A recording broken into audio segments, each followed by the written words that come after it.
Hello.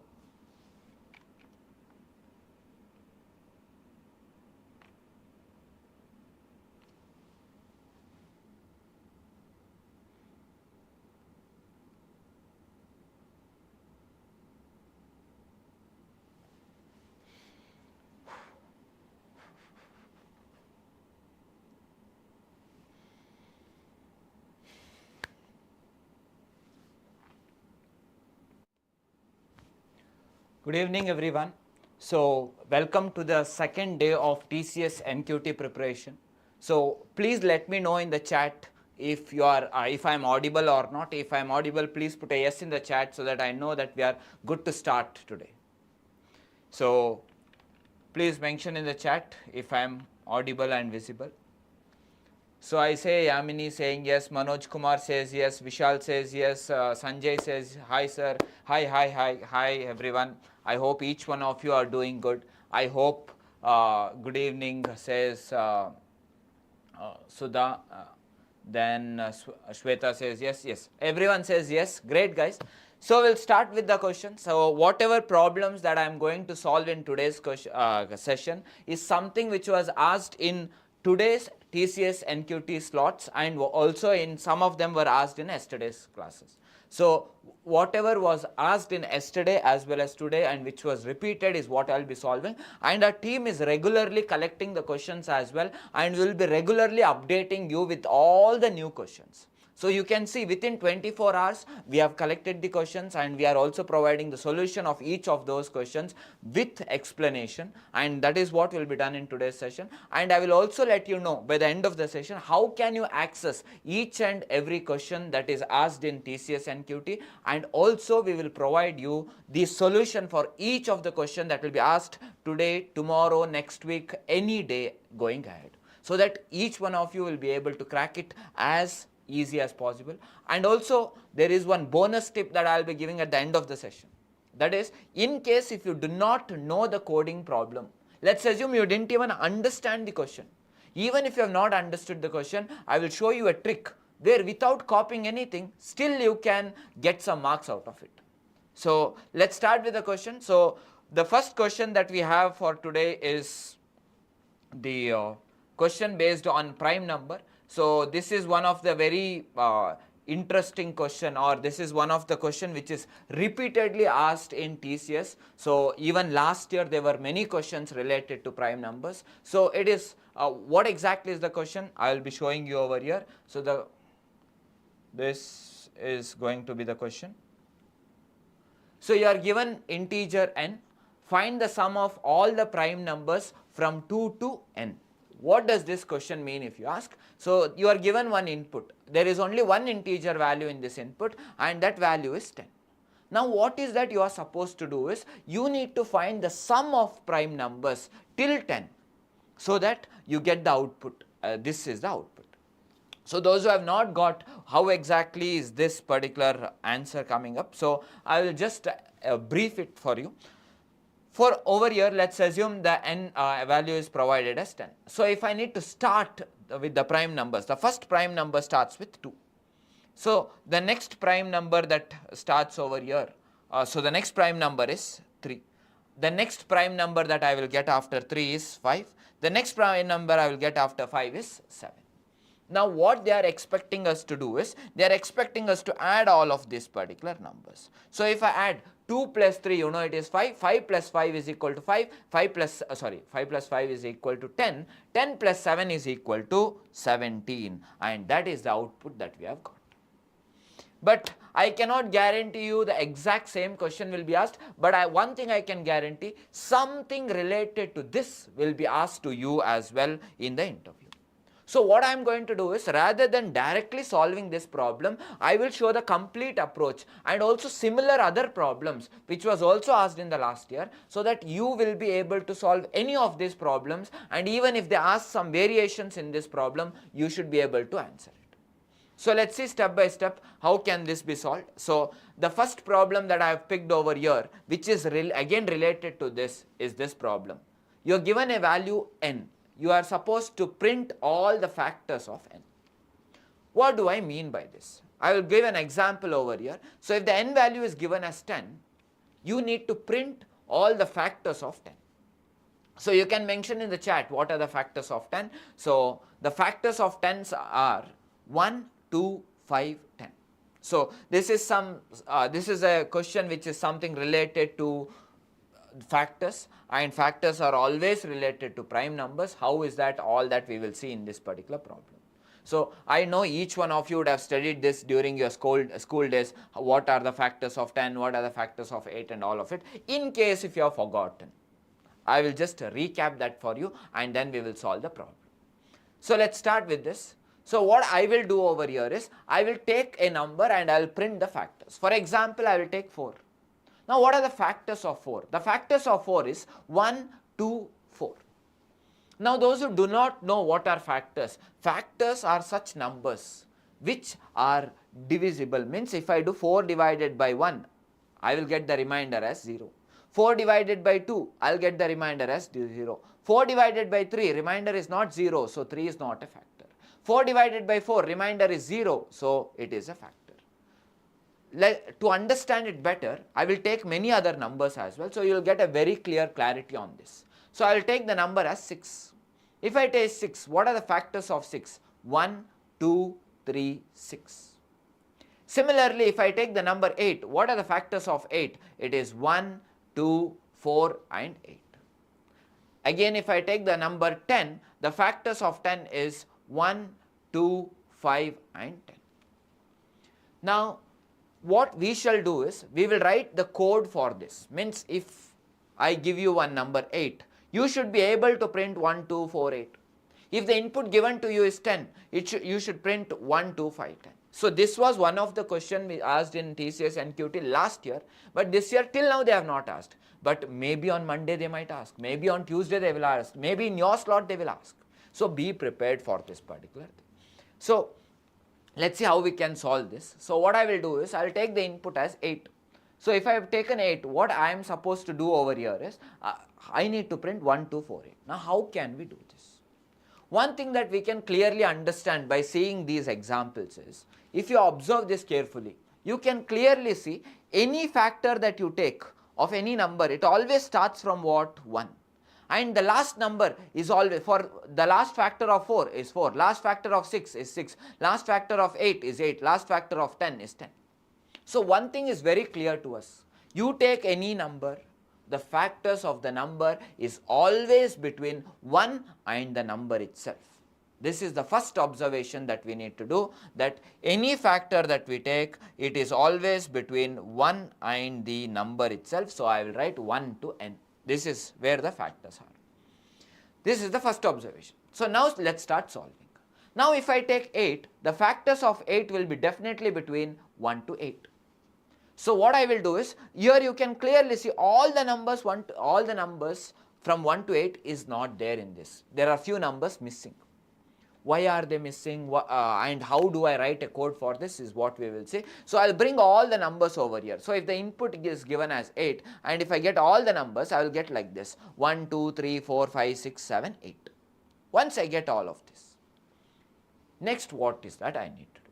I hope everyone already knows how to just print these numbers.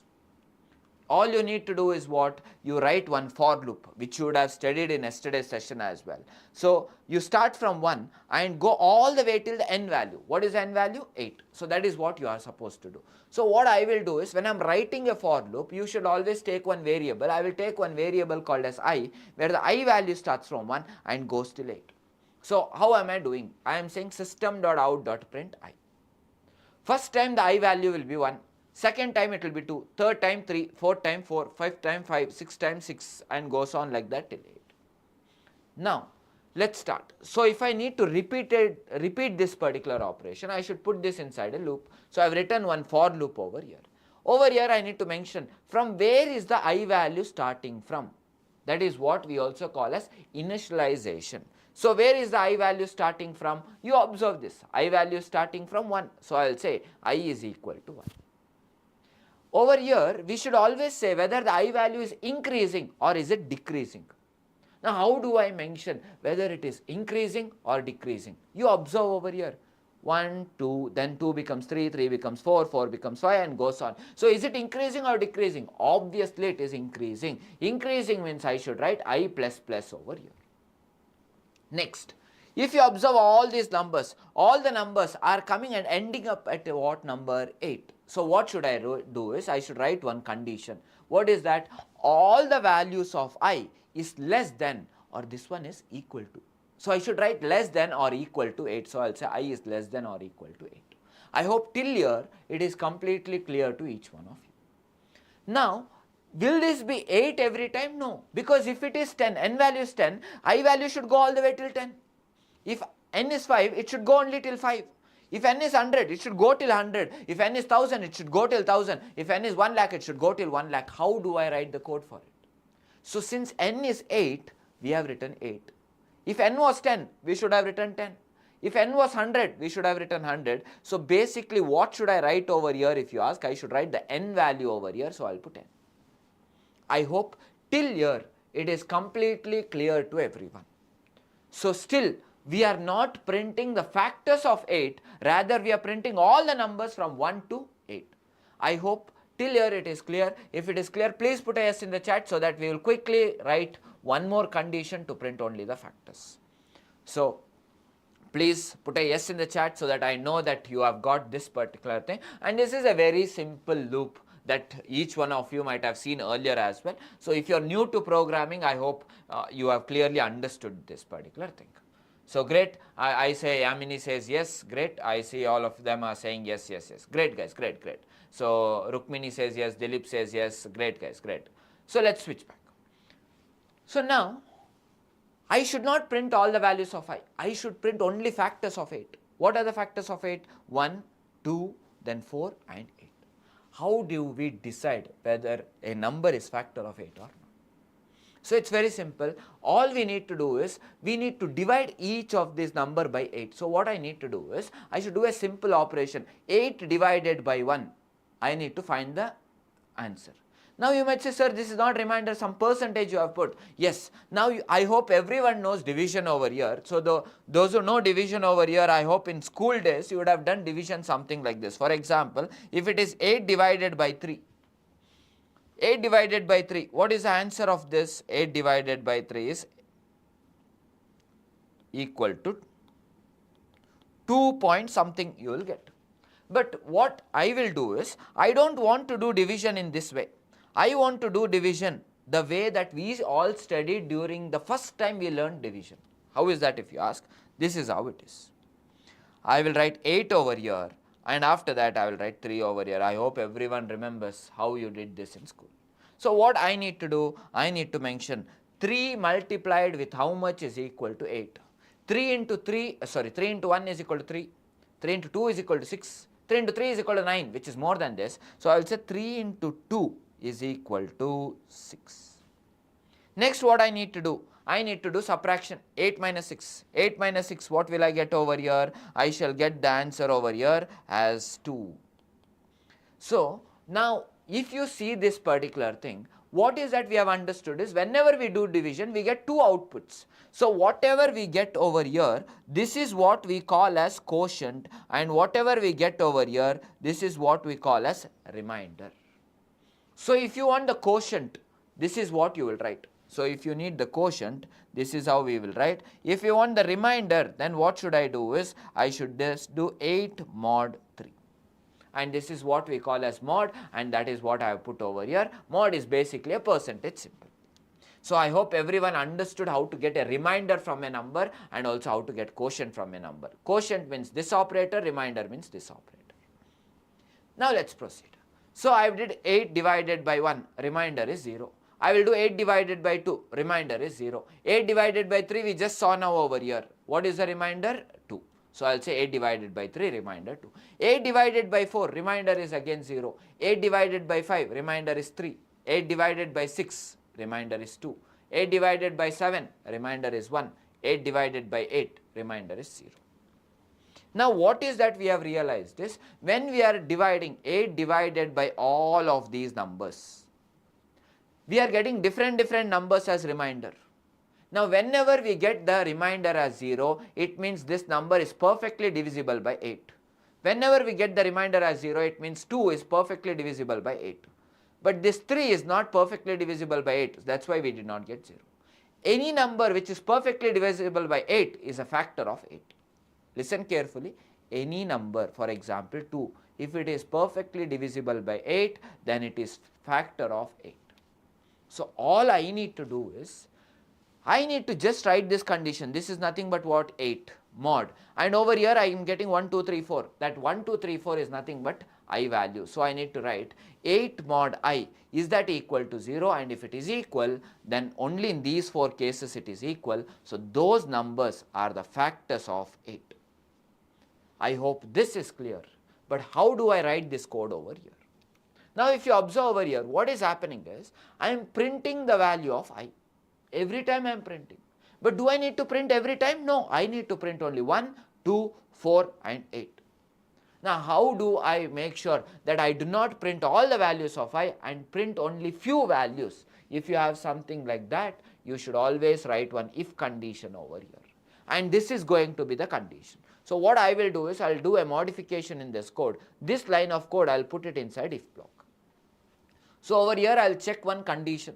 If the condition is true, it will print, otherwise it will not print. What is that? Now over here you observe 8 mod 1, is that equal to 0? Now 8 will not be 8 always. If n is 8, this will be 8. If n is 10, all these numbers will be 10. If n is 100, it will be 100. So basically what I am doing is n mod, and whatever you see in over here, this is nothing but I value. I should check is that equal to 0. If this condition is true, means if n mod I, if that is equal to 0, it means it is divisible by n value. If it is divisible, it is factor. Factor means printed. I hope this is clear to everyone. If it is clear, please put a yes in the chat so that I know that you got the solution for this. If it is clear, please put a yes in the chat, guys. Great, I see yes, yes, yes, yes. Great, guys, great. So now what I will do is, I will quickly write this particular, write the code for this particular thing. So let's start writing the code for this. So let me get on to my editor over here. So I am within my editor. Now let's start writing the code for this thing. So in this particular question, I need to take one input. So I will take one input over here, and in case let me know if the editor is visible to you or not. If it is not visible, please put a no in the chat as well.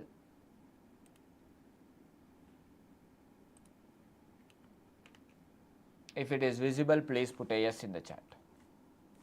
So over here we will have one integer value. So let's assume 8 was the integer value, and the output of this was 1, 2, 4, 8. So how do I do this? First of all, I need to take the n value. So what I will do is, I will say scan dot next int. So I will mention scan dot next int over here.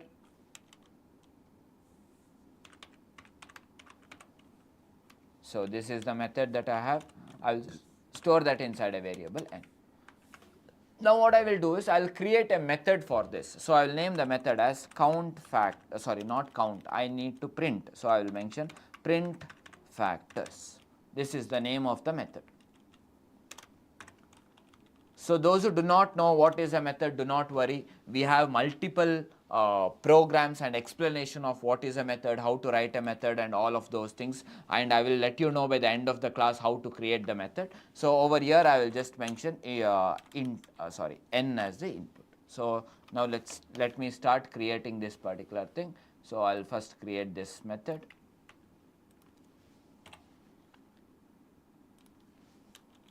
So whenever we create a method, we need to write public static, and after that I will mention void, and I will name the method as print factors, and I will say integer type n.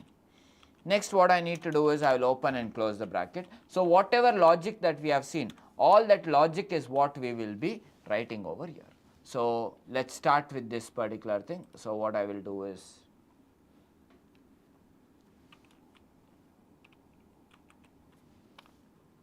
I'll start writing over here.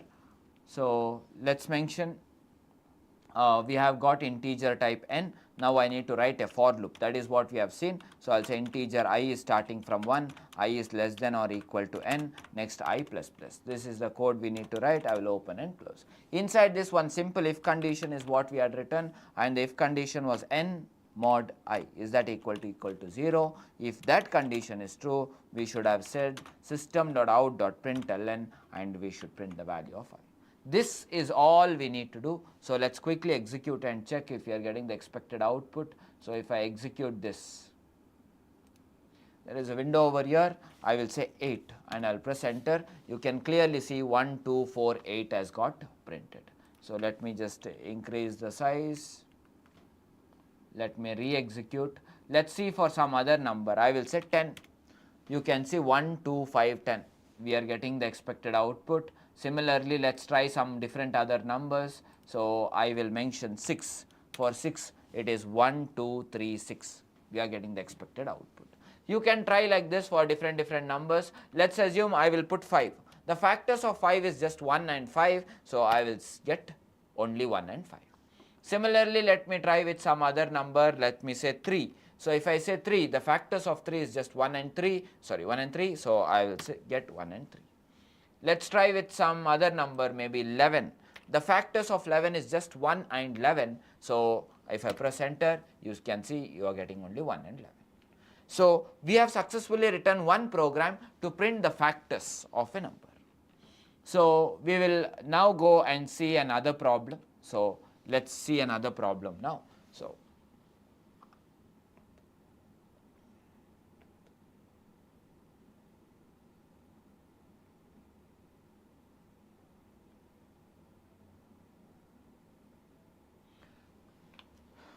great. So let's see the next problem. 1 second.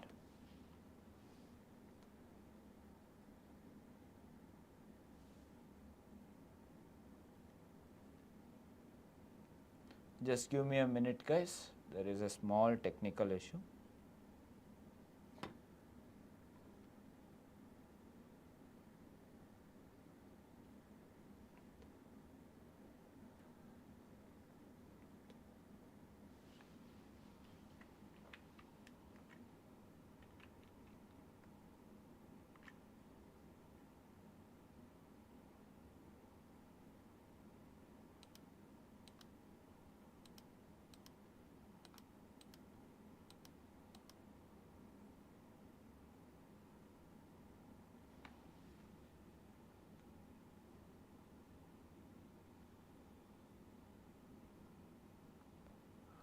Just give me a minute, guys.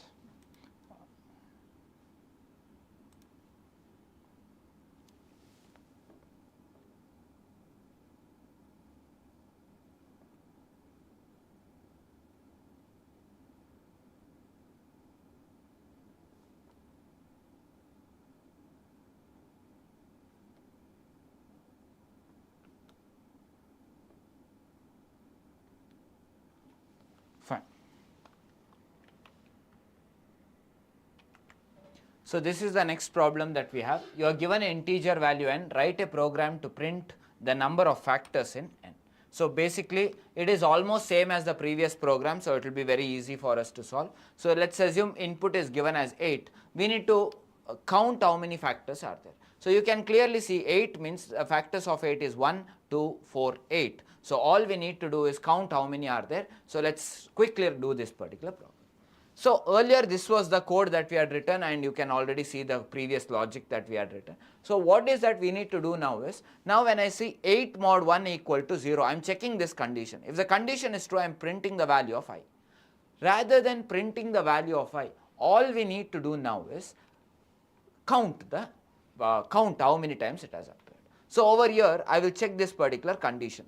This is the condition we are checking. So to count, I will take one variable called as count. So the starting value of count will be 0. So I will check whether 8 mod 1 is that equal to 0. Is that equal to 0? This is the condition, n mod I equal to 0. If it is yes, you can see it is yes. So count should be increased. So if then the condition is true, I will increase the count. It will go from 0 to 1.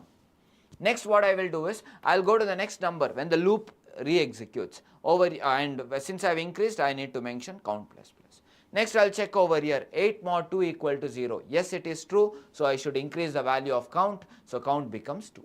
Next I will check 8 mod 3, is that equal to 0? No, it is 2, so not equal to 0, it is false. So I will not do anything, you can see I have not written any else part. Next I will say 8 mod 4, is that equal to 0? Obviously yes, because you can see it is 0, so count will increase by 1, so the count value will become 3. Next I will increase the value of I, means I am repeating the loop. Over here I will check 8 mod 5, is that equal to 0? No, it is not equal to 0, condition false, so count will not increase. 8 mod 6, again it is not equal to 0, I will not increase. Next 8 mod 7, when the loop repeats, it is not equal to 0, so I will not increase the count. Next 8 mod 8, 8 mod 8, is that equal to 0? Yes. Yes means the count value will increase by 1, so now the count value becomes 4. So you can clearly see over here the count value has become 4 by the end of this particular thing, or at the end of the loop. So we have clearly got the expected output.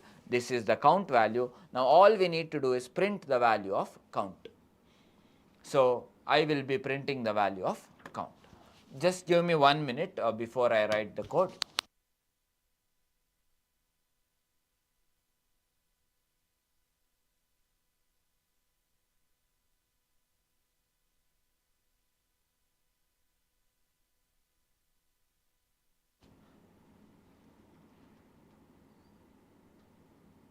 Now please let me know if you have got this particular logic. Try to mention like what are the changes that I need to do over here, and quickly after this we will be writing the next program which is asked in TCS. So that is the question based on prime number.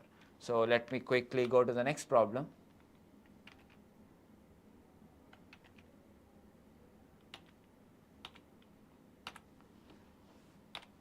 So I will give you 2 minutes of time for everyone. So I want you to try this particular thing out. Write a program to check whether a number is prime or not. There is a small change that you need to do compared to the previous program. So if the number is 5, you need to say prime. If the number is 6, it is not prime number, so it should say not prime. So I have started the timer. I will obviously reduce the time over here. I will give you around 2 minutes of time. So I want each one of you to try this particular thing out. Quickly let me know what is the change I should do in the previous code, so I will get this answer. And it is a very simple change. Let me know in the chat.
I have got different answers in the chat. So some of them are saying sorry, some of them were saying not visible properly. We have fixed the issue, don't worry. So iteration starts from 2. Someone has said, Gautami has said iteration starts from 2. Why is it?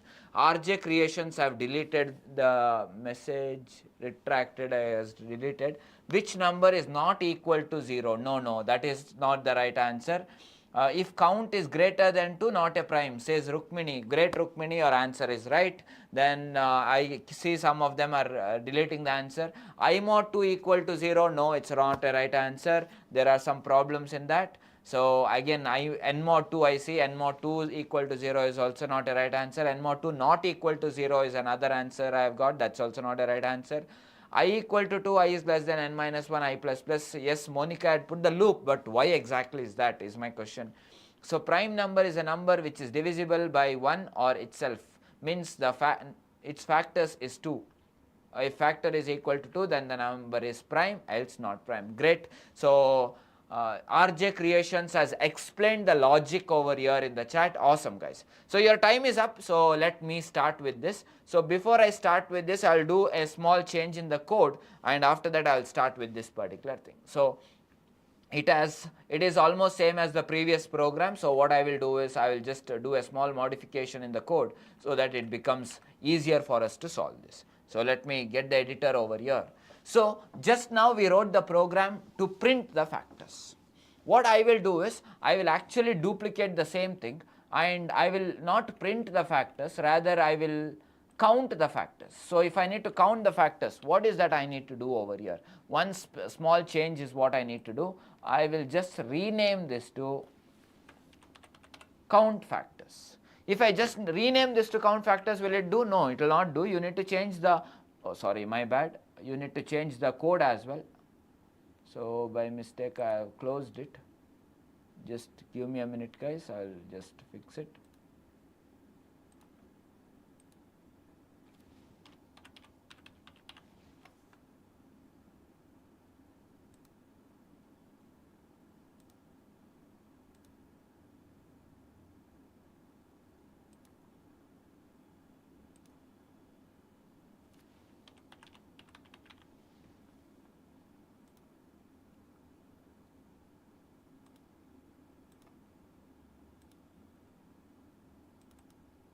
Okay, we are back. So print factors, no, count factors is what I need to change. So one thing that we had seen in this program is we need one variable called as count. So I'll say int count equal to, it started from 0, so I have written count equal to 0, and one change we need to do is we are not supposed to print the value of I, rather we are supposed to increase the count value. And at the end what we will do is we will say system.out.print, and we will print the value of count. So now let's execute this. So if I execute this, it is waiting for the input. 8 had actually 4 different factors. So you can see there are 4. That is because I have told print factors. I should change this to count factors. So in the main method, I am taking the input and then I am calling the method count factors. Now let's get back over here. I will execute this. So if I execute this and if I say 8, I should get 4 as output. You can see I am getting 4 as output. Let's try with different numbers. So let's try with 10. So if I give 10, so what are the factors of 10? So it is 1, 2, 5 as well as 10. Therefore, we have got the right output. Let's try with 9. So the factors of 9 is 1, 3, 9. So I will say 9 and 1, 3, 9. So there are 3 factors. I have got the output as 3. Let's try with some other numbers. For example, 5. When I say 5, how many factors of 5 are there? 2 factors. So I'll get 2. Let's re-execute. So I will say 7. How many factors of 7 are there? 2. So those who have not got, let's quickly see the logic, because some of you might have already got the logic for prime numbers. If you have not got, I will do a small change in this. You'll get the answer. So let's do that particular thing. So let's try this.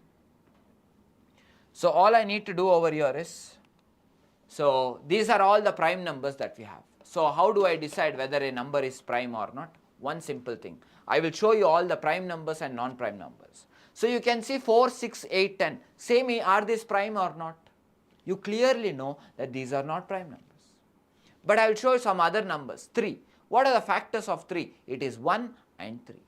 If I take 5, what are the factors of 5? 1 and 5. If I take 7, what are the factors of 7? 1 and 7. So next, if I take 9, there are 3 factors, so I will not take that. 11, what are the factors? 1 and 11. So what is that you can clearly see when it comes to prime numbers and non-prime numbers? Let me know in the chat what is the difference that you see among non-prime numbers and these are prime numbers. What is the difference that you are able to see? Great. Some of them are already answering that, sir, only 2 factors for prime numbers. Great. So if the number of factors for a number is equal to 2, then it means to say the number is prime. That's it. We have solved the problem over here. So all that we need to do now is same logic what we wrote for counting the factors, same thing we need to do. We should take a number, count how many factors are there. If the number of factors is equal to 2, then it is prime. If it is more than 2, it is not prime. That's it. So I am bringing this. So this is the code that we had written a while ago. This will count how many factors are there. All we need to do is, rather than printing the count over here, we will check whether the count value is that equal to 2, because every prime number has only 2 factors. So I will check whether it is equal to 2. If this condition is true, then I will say it is prime number. So I will say system.out.print prime. If this condition is false, means if there are 3 factors, if there are 4 factors, if there are 5 factors, 10 factors, 100 factors, then it is not a prime number. So say else and say system.out.print not prime. It's a very easy logic. I know in internet you might have seen I equal to 2, I less than n equal to n by 2, some confusion logic. Many people would have thought why is it 2 or all of these things, but this is a very simple and easy logic. If you have understood this logic, please put a yes in the chat and let me know whether you have understood or not. So those who have understood the logic, please put a yes in the chat, guys.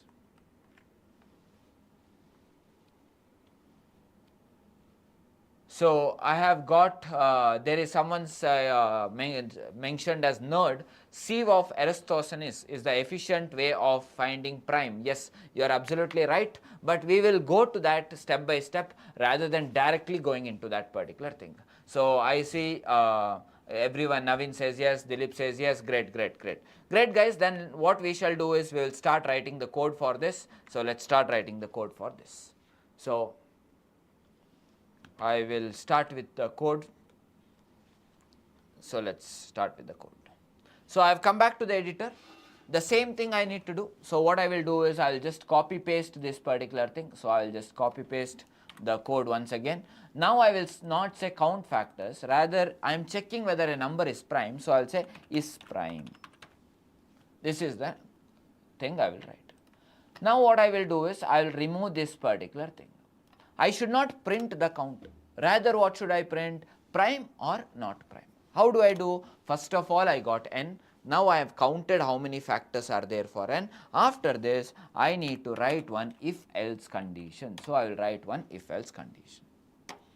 Now what is the condition in this? We should check whether count is equal to 2. If it is equal to 2, then in that case we need to print system.out.print. What should I print is prime. If this is not true, means if it is false, what should I print? I should print not prime. So what I will do is I will mention not prime. This is all we need to do. So now in the main method what I need to do is I should not call count factors, because now we are not counting factors. We are checking is the number prime or not. So I will say is prime and I will pass n. I will execute this. So execute this means this code will execute. So let's take some numbers. I will say 8. 8 is not a prime number. So it says not prime. Let's take some other number. Let's say 9. 9 is also not prime because it has 1, 3 as well as 9 as factors. So it says not prime. Let's take 11. 11 is a prime number. So it says prime. Let's take 2. 2 is also a prime number. So it says prime. Next, let's take maybe 5. 5 is also a prime number. So it says prime. I hope this is completely clear to everyone. If it is clear, please put a yes in the chat. Because now I am going to change this code slightly so that we are preparing for the next problem. So what are the changes that I am going to do is, rather than directly printing over here in any programming language, it might be Java or any other language, you can always return this value as well. So what I will do is I will say return prime over here. Similarly, rather than printing not prime,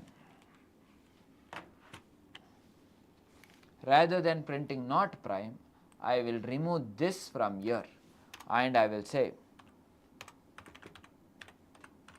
return not prime. So I am not printing, rather I am returning. So whenever you return, what happens is, where will this answer get printed? It will not get printed, rather whoever called this method is prime. It will be returned to that particular method. Who called this method? The main method over here called this method. Over here I have called is prime. So now what happens is, it will be returned back over here. I will store that answer inside a variable called as res. This is what I need to do. So, but there is one more catch in this. What is that if you ask me? Over here I want you to observe what type of data am I returning? Prime, it is in double quotes. Double quotes means what? String. Similarly, not prime, that's also in double quotes. Double quotes means what? String. So if I am returning string type of data, sorry, I need to mention the return type over here as string. So what I will do is, I will mention string as the return type. So you could see there were some errors at starting. All that error would have got disappeared. All those errors have disappeared. So what type of data am I returning? String. So now what happens is, when it is returned over here, and whatever is prime is returning, I am storing inside the variable called as result. Now what I will do is, I will actually mention what is the data type of result. What will be there inside result? Prime or not prime? What type of value is it? Double quotes, string. So what I will do is, I will mention string. In the next line, what I will do is, I will just say system.out.print, and I will print result. This is what I will do. Now what happens is, if I execute, is there any change in the output if you ask? No change at all. You can see 8, same output. But this is a good way of writing the program, and all good developers do write the program in this way. So I would suggest each one of you also write in this way. But one more change I would like to do. What is that if you ask? If I give 8, it says not prime, and if I say 7, it will say prime. Rather than printing prime or not prime, I want to print true or false. So I hope you got the point. So rather than printing prime or not prime, I should print true or false. How do I do it? Very simple. Again, same code I will modify. I will not say prime, rather I want true. If it is prime, it should be true. So I will say true. Next, rather than saying not prime, what should I say? I should say false. So I will mention false. Now true or false is not string value. What type of value it is? It is a Boolean value. So the return type over here, I will change from string to Boolean. So I will mention it as Boolean. This is one more change I wanted to do. Now this method is not returning string type value, rather this is returning Boolean type. So when I come back to the main method, you can see again there is an error over here because I was returning string type, but what do we have over here is Boolean type. So what I need to do is, I need to rename this to Boolean. This is what I will do. Now let's execute this. If I execute this, and if I say maybe 7, it says true.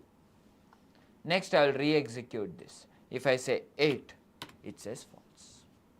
This is how we can check whether a given number is prime or not prime. A very simple and easy solution is this.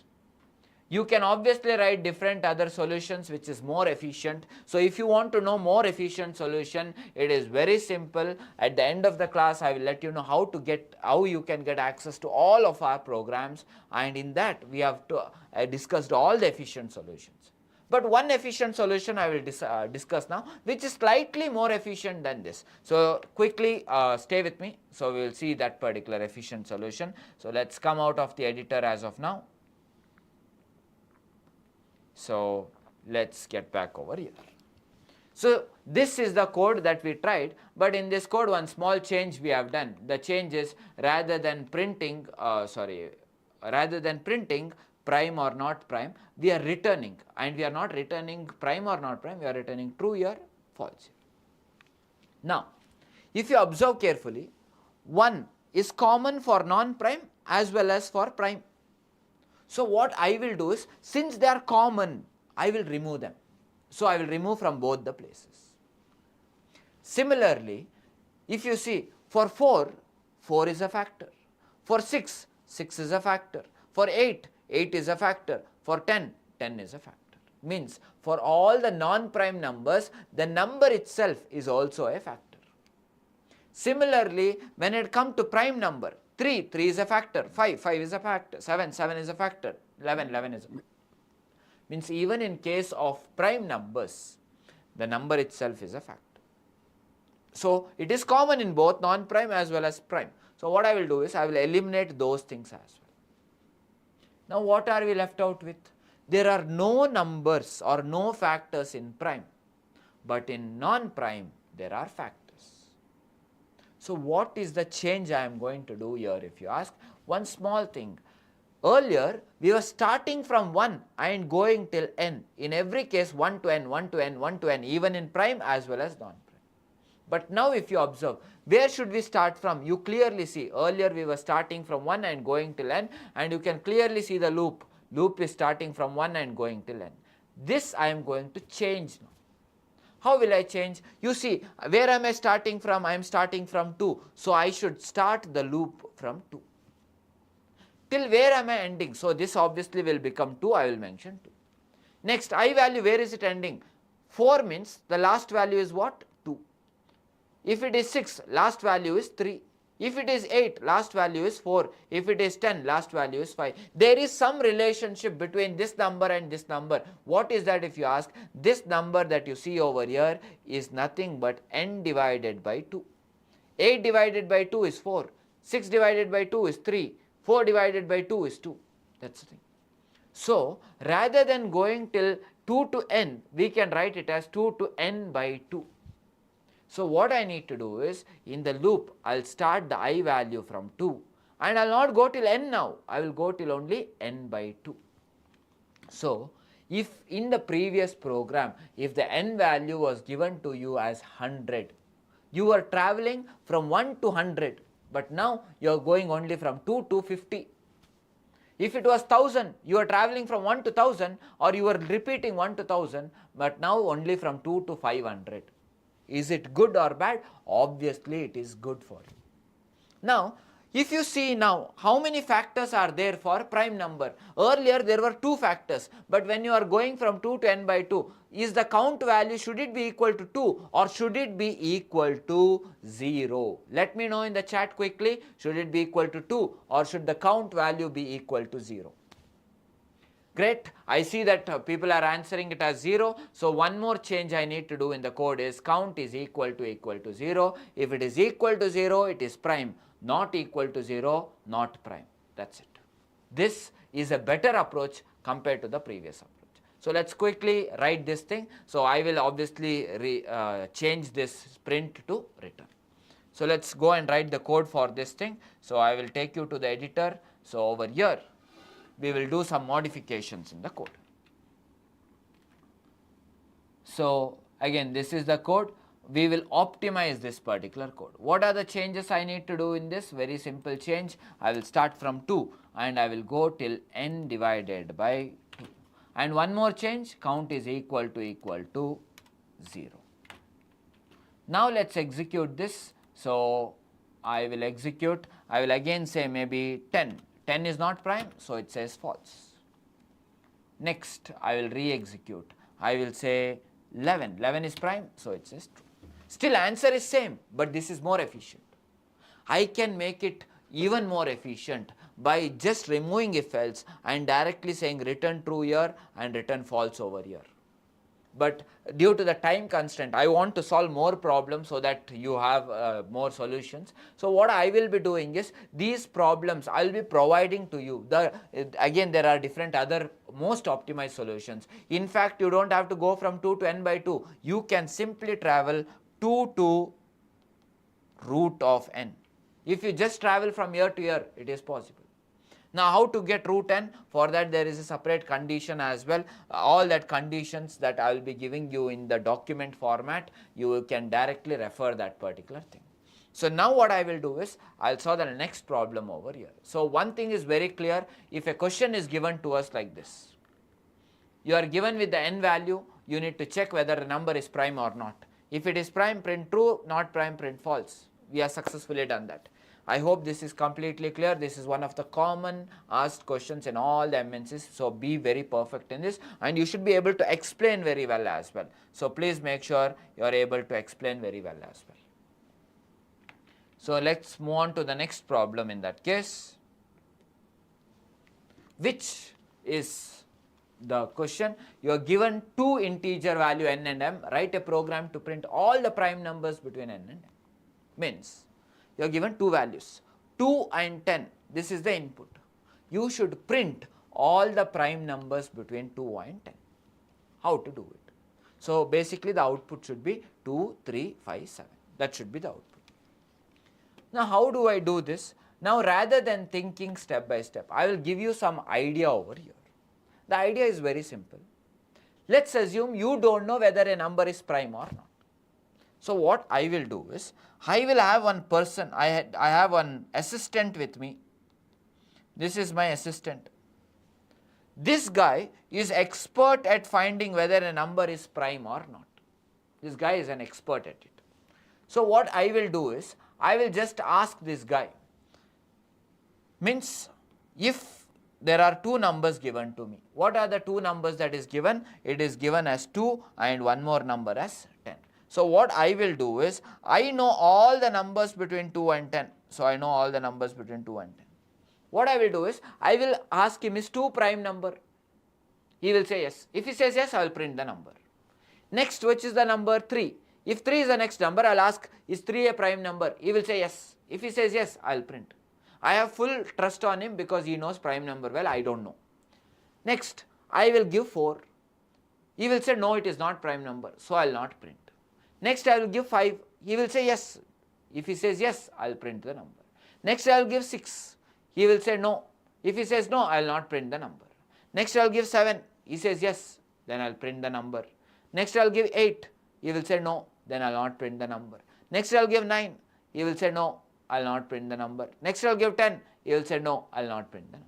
So what I am planning to do here is, I will keep asking him whether a number is prime or not. If he says yes, I will print it. If he says no, I will not print it.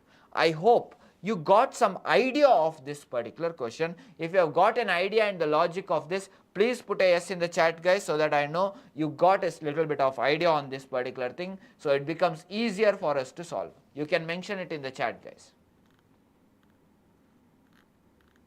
So you can quickly let me know in the chat. Okay, I see yes, yes, yes. Someone says complete idea. Great, great, great. Let's get back. Now, let's see the logic for this particular thing. So if I take 2 and 10, so the input given to us is 2 inputs were given. One was 2 and the other number was 10. So if two numbers are given, I need to get all the numbers between 2 and 10, and what all are the numbers between 2 and 10? These are all the numbers between 2 and 10. I hope everyone knows how to write a loop which will start from 2 and goes till 10. So I will write one loop over here. And I will make use of this method called as check prime. This is the same method which I showed you earlier, but this is more optimized. I will be using the same method. So we had written it as is prime. This will say whether a number is prime or not prime. So this is only our person, whichever I told, this is our person, this is that guy that we have. So I will draw that guy over here so that we know this is the person who will say whether a number is prime or not prime. He is the one. So if he says yes, then we will consider it as prime. If he says no, then we will not consider it as prime.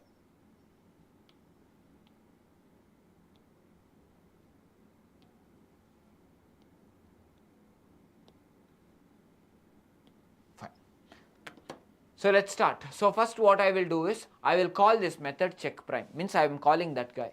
I will give 2 to that particular person, and this is my output window. So if I provide 2 over here, is 2 a prime number? If he says yes, then what I need to do is, I need to print 2 over here. Next what I will do is, again I will call this particular method check prime, means I am calling this person. I will pass 3 over here. If he says yes, tick mark means yes. If he says yes, I will print that number. Next again I will say check prime. I will give 4. If it give 4, he is saying no, No means not a prime number. So basically the method will not say yes or no, rather it will say true or false. True means yes, false means no. Next I will say check prime 5. 5 will say yes, yes means I will print the number. Next I will say check prime 6. 6 the method will return me false, false means I will not print it. Next again check prime, I will give 7. 7 it says yes, yes means I will print the number. Next check prime 8. 8 is not a prime number, so it will say false, I will not print the number. Next check prime 9. 9 is also not prime, it will say false, I will not print the number. Check prime 10. It will also say false, I will not print the number. So what am I doing over here is, I am calling this method check prime again and again and again over here. And whenever it is returning true, where you can see green color tick mark, whenever it is returning true, whatever is I value, I am printing that number.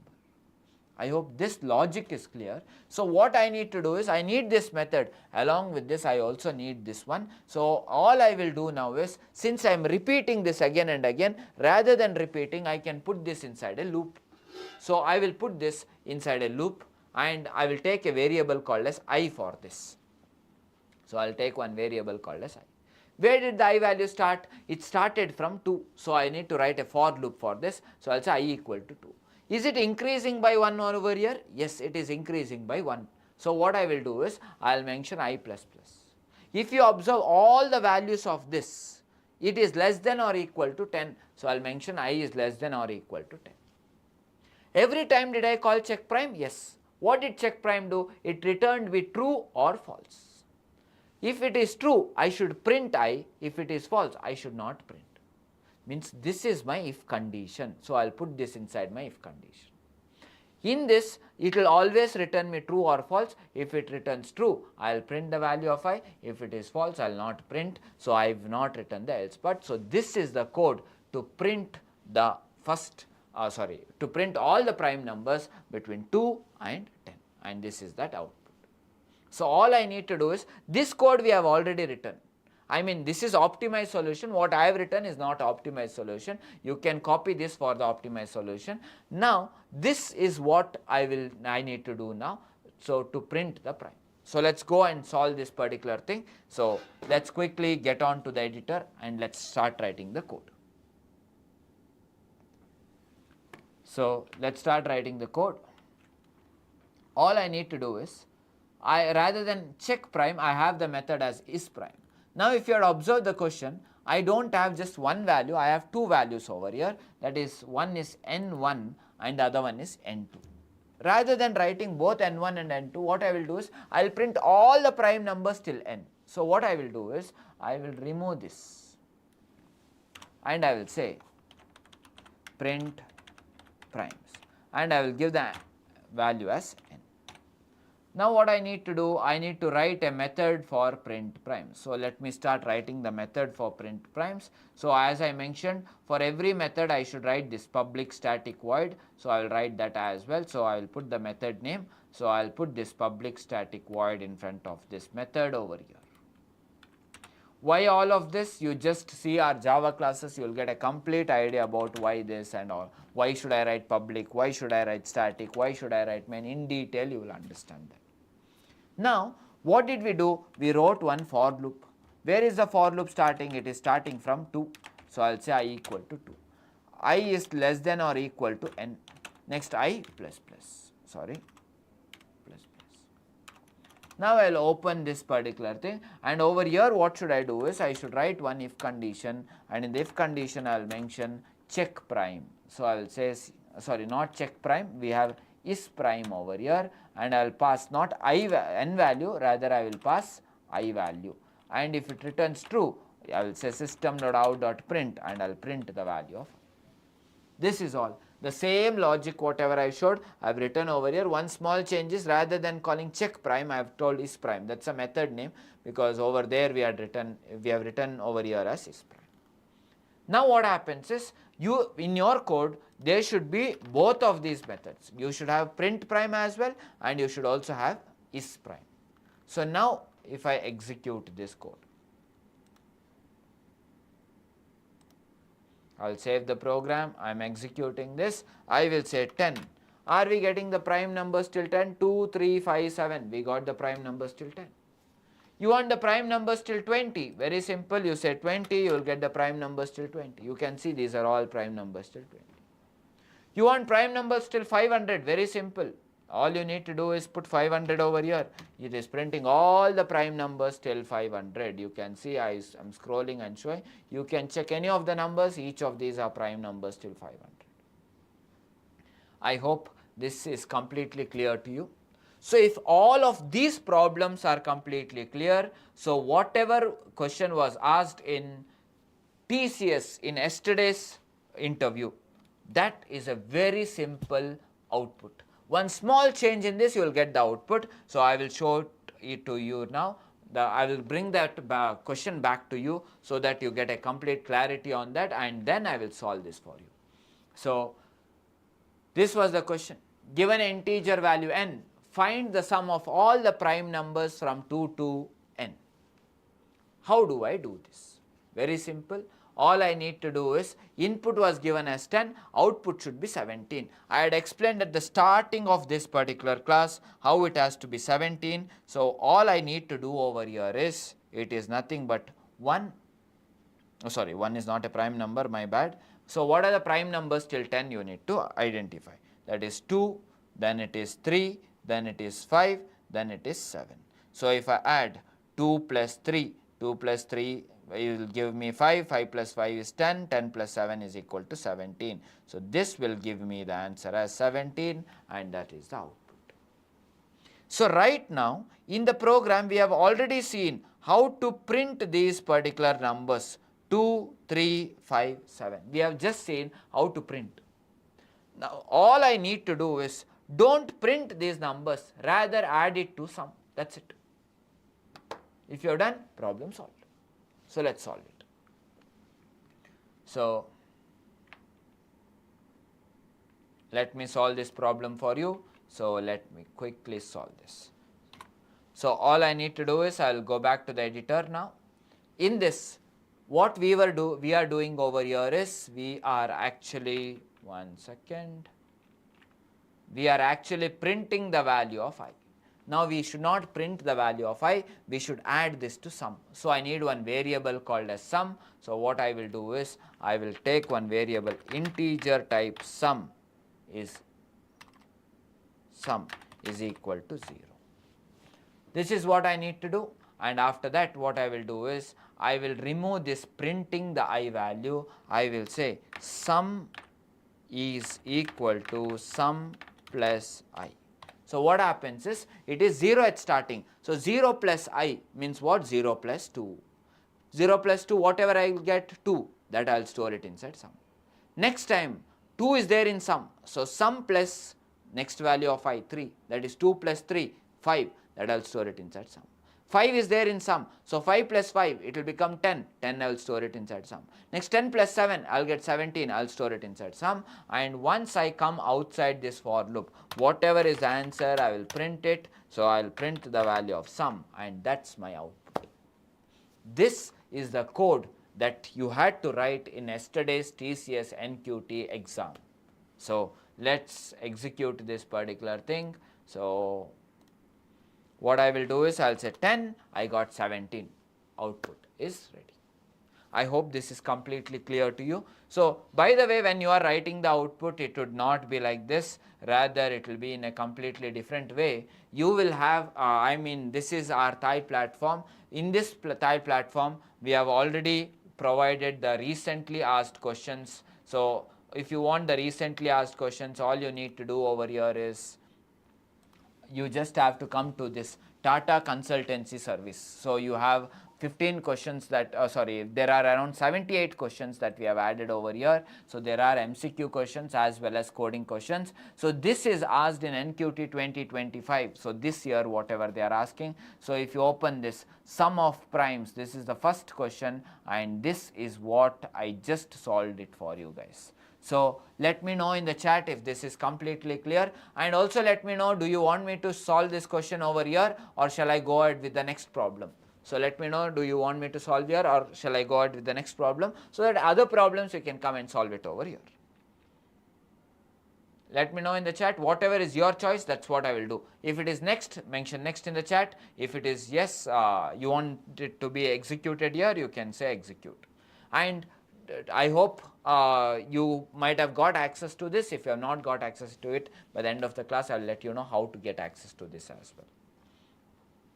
So next problem says Yamuna, great. So let's go to next problem in that case. So let's move on to the next problem. So I am going to the next problem.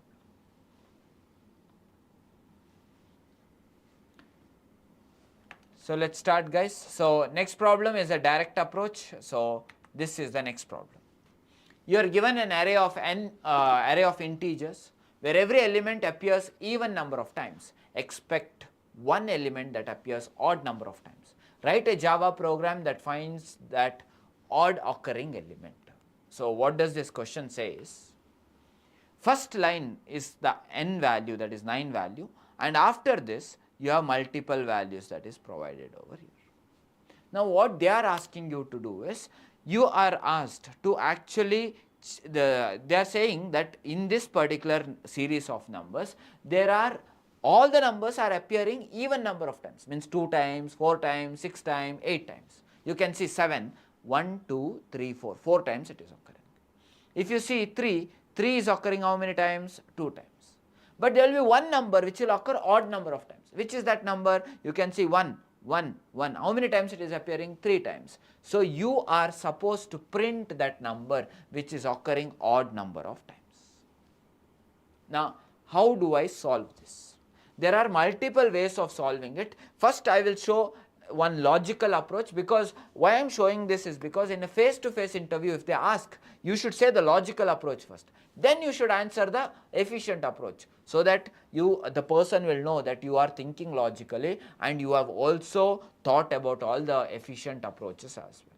So I will show 2 ways of solving this problem. One is logical approach and one more is logical in the sense direct brute force approach, and one more is the efficient approach as well. So let's start with this. So I will get that particular array over here. So let's start by doing it. So this is that particular array that I was speaking about. So I have got this particular array. So what is that I need to do once I have the array, if you ask? It's very simple. All I need to do once I get the array is, there is in Java there is something called a set. Even in Python also there is set. You do is, I need to travel this particular array. So what I will do is, to travel this array I need one index variable. So I'll take one variable called as I, where the I value will start from 0. And I want to pick this number. How do I get this number 3? Very simple. I just have to say AR of I. If I say AR of I, then I will get this 3. This 3, I should check, is it there inside the set? Same, is the 3 there in the set? No. No means you should put that 3 inside the set. Observe carefully. I will repeat it. Next, what I need to do is, I will increase the value of I. Every time when I am repeating, I will increase the value of I. I should check whether this 1, is it there inside the set already? Is 1 already there inside the set? No. If it is not there, add 1 inside the set. Next, I should go to the next number. What is the next number? 7. So say me, is 7 there inside the set? Is it there inside the set? No. If it is not there inside the set, then I need to add 7 inside the set. So what am I doing over here is, I am checking, check if AR of I, this is called as AR of I. So I will check whether AR of, one second, check if AR of I is in set.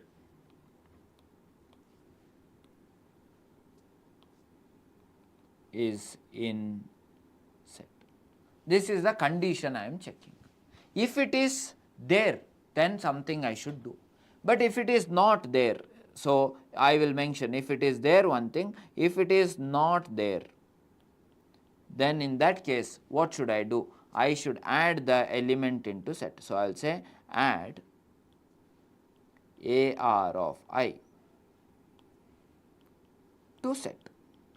That is what I did till now.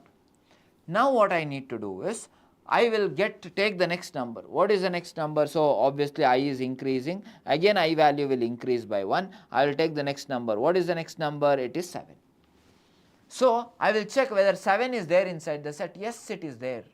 If it is there, what should I do over here? If you ask, I should remove this number from set.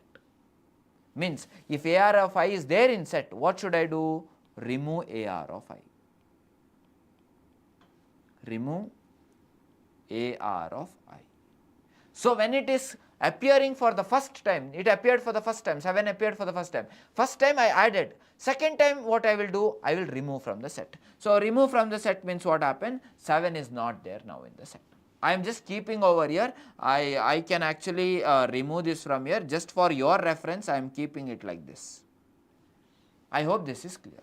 Next what I will do? I will increase the value of I. I will check the next number. What is the next number? Next number is 1. Is 1 already there inside the set? Yes, it is there. If it is there, remove from the set. Means if AR of I is there in set, what should I do? Remove AR of I. If it is not there, I should add. Next what I will do? I will increase the value of I. Observe the logic carefully. Code we will write later. AR of I, what is that I have? 7. Is 7 already there in the set? No, 7 I had removed. So 7 is not there in the set, means I should add 7. Next, I will go increase the value of I. I will again get 7. 7 is my AR of I now.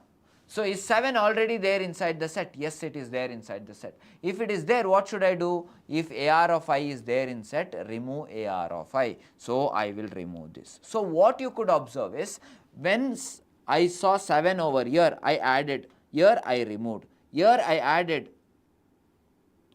here I added, here I removed. So when it was occurring for the first time and the third time, I added inside the set.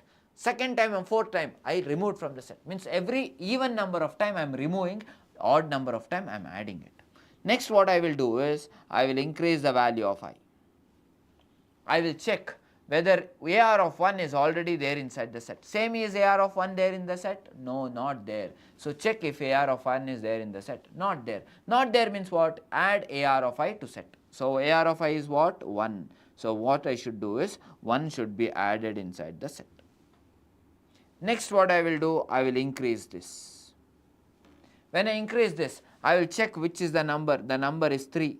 Say me whether 3 is there inside the set. Yes or no? Yes, 3 is there inside the set. Means if AR of I is there inside the set, remove AR of I. So I will remove this AR of I. Next I will increase the value of I. What will be the value of I if you ask? 9. But here is there any element? No. So I will stop. So what did I do is, this part of the code, whatever you are saying, this part of the code, I repeated again and again and again. So obviously I need to put this code inside a for loop. So I will put this code inside a for loop. This is the code I repeated again and again. But what I want you to observe is, see the set over here. Which number is there in the set? Only 1 is there. All the other numbers I have striked out. Means all these numbers are not there in the set. Only for reference I have kept. There is only 1 number left out. Whatever is the number, that is your output. I hope this logic is clear to everyone. Code we will definitely write. Let me know in the chat, is the logic clear or not? If the logic is clear, put a yes in the chat. If the logic is clear, please put a yes in the chat, guys. Fine. So then what I will do is, I will just copy this particular thing. So let's convert this into code now. Now how do I convert this into the code? Let's do this step by step. So I will just keep this aside. I will just keep it in one corner for my reference. I need also this array over here. So I will just keep this also in one corner, and then we will start creating this particular thing, or start writing the code for this. So let's start writing the code. I need this set as well. I will just keep it aside.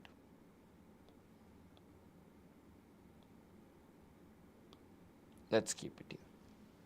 Let's start with the code. So I will get my editor. This is my editor. So over here, I need to first of all take the input from the user. So rather than writing the code, or I will write the code over here and I will copy paste over there later. So what I will do is, first line, what is the input I need to take? So the first line of input is obviously the size of an array. After this I need to create an array. So in Java, how do we create an array? If you ask me, I should write new int. So I have written new int will actually create an array for us, and I should mention the size of this array. Size is going to be n. So I mentioned n, and I should give a name for this array. So I will give the name for this array as AR, and over here I will mention integer type one dimension array. Array is created. I should take all these array inputs. How to take array inputs in Java? If you ask, I should write a simple for loop. So this is how the for loop is written. If you want to know more in detail, why should I start from 0, why should I go till AR.length, please refer our Java classes in detail, and there are many more programs which I will be giving you by the end of the class. You can refer that, you will get in detail, but we will focus on the logic. So over here what I will do is, I will mention this as AR of I is equal to scan dot next int. This is what I need to do. I have written this. So this will actually help us to just create or take the input, but logic should be written. So how to get the logic? Very simple. I need to write one set. So how do I write that particular thing, if you ask? Very simple. I just have to rather than writing it in a different method, I will directly write it over here. So first thing I need to do is, I need to create this set. How do we create? I will create something called as hash set. So I will say new hash set. This is how we create. Inside this we were storing integer values. You can see 1, 7, all of that is integer. So over here what I will do is, I will mention it as integer. I will mention it as integer. So I mentioned it as integer. I will give a reference for this, and the name for this we had given as set. So I have written it as set. So let me make some space. Let's start writing the logic. So right now, whatever you see over here, what have we done? If you ask me, we have just created a set. Next, what we need to do, we traveled from this end of an array to the end of this array. How do we write a loop for that? If you ask, the loop for that is written like this, where I is starting from 0 and I goes all the way till 8, means it is less than AR.length. Now inside this, what I need to do, you can clearly see I am writing check if AR of I is in set. If it is there, I am doing one operation. Not there, another operation. Whenever you see situation like this, when it is there one operation, not there another operation, you should always write one if else condition. So what I will do is, I will write one if else condition over here. This is what I am doing. I am writing if else. Now what is the condition that I need to do? I need to check whether AR of I is there inside this set. How do I check it is there inside? There is a method for it. So how do I call a method? If you ask, set dot. I need to check if it is there, means contains. That is the name of the method. So I will say contains. So I will say contains. And after that, what is that I need to check? I need to check if AR of I is there. So in this contains, I should pass over here as AR of I. If it is there, what should I do? What is that I should do? If it is there, I should remove AR of I. How do I remove AR of I? Very simple. From where am I removing? From set. So I will mention over here as set. After this, I need to mention dot. If I need to remove, simply say remove. Remove. And I need to put brackets. What is that I want to remove? I want to remove AR of I. So what I will do is, over here in remove, I will say AR of I. See how simple it is. The method names are so simple. If you know the logic, writing code is very simple. But if it is not there, what should I do? I should add that AR of I.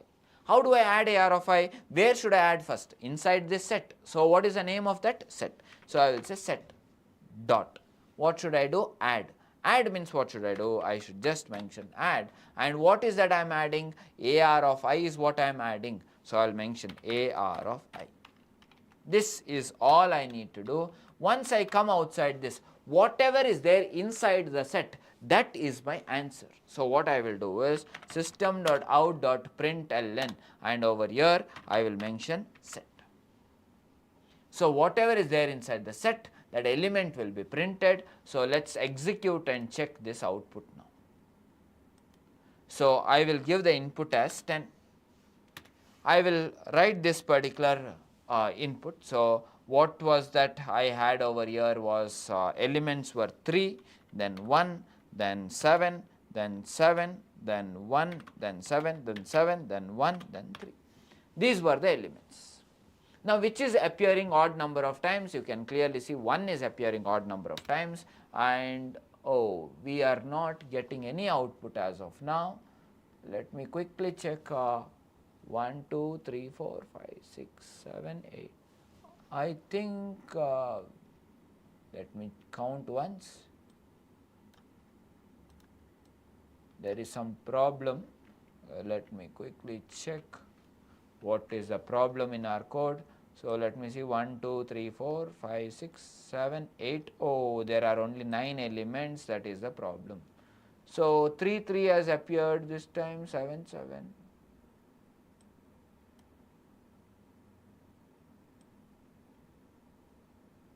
4, 5, 6, 7, 8, 9.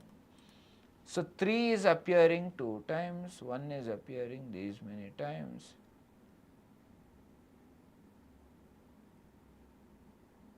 Oh, there is a problem in our input itself. So I will give 9 and then I will give the input. So it is 3, then 1, then 7, then 7, then 1, then 7, then 7, then 1, then 3. So now 9 inputs are there correctly. Earlier I had given 10, it should have been 9, I had given 10, that was a mistake. 9 means 9 inputs, 10 means 10 inputs, 11 means 11 inputs. So now it will give the expected output. So you can see I have 1 as the output. Similarly, let's re-execute this. So I will re-execute. Now let's give some other input, simple ones I will give. I will say, oh sorry, my bad, I put a dot, I should have not put a dot.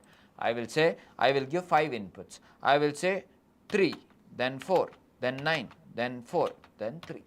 So which number is occurring odd number of times? You can clearly see 9 is occurring odd number of times. So you have 9 as output. I hope this is completely clear to each one of you. So now you can see there is one square bracket that is put over here. Sir, how do I remove the square bracket? So there is a simple loop that we can write for this. So what I need to do is I should write one for loop. It is called as a for each loop. So in this, what should I do is on the right hand side I will say set, and on the left hand side I will say integer type x, and over here I will say system.out.print and I will print x. So I will just re-execute this. So if I re-execute, I will say, I will give 7 inputs. So I will say 1, then 3, then 2, then 1, then 3, then 4, then 4, then 2. So I hope there are 7 elements. Yes. So the answer is 2. So basically what has happened is, if you directly print like this, then the output will look like this. But if you write a loop like this, then the output will look like this. So what do we want? The second type of output we need. So what I will do is I will remove this particular thing. So to understand more on this, you should know for each loop. So at TAP Academy, when we teach collections in details, we explain when to use for each loop, how to use for each loop in detail about that. So you can refer our programming classes to get in detail understanding of that particular for each loop. So I hope till here it is completely clear to each one of you. If it is clear, please put a yes in the chat so that I know that it is clear to each one of you sitting in this session. Yes, the nerd has mentioned advanced for loop. Yes, you are absolutely right. That is advanced for loop. Great. So what I will do is I will just write this code in the editor as well. So let's go to the platform and let's start writing this particular thing. So I will copy this code. So I will copy this main method, all the complete code completely. I have copied it. Now let's go over to our Chrome browser. Oh sorry, I will go to the Chrome browser. Over here The sum of primes is not the question. The question is, let me go to the question. So what was the question? Odd occurring element. This was the question. So now, so let me increase the size so that it is clear for each one of you. So now let's start writing the solution for this particular thing. So this is the same thing what I explained all this while. So I'll just enlarge this screen for you. I will also put in dark mode so it is easier. So now I will remove all of this code.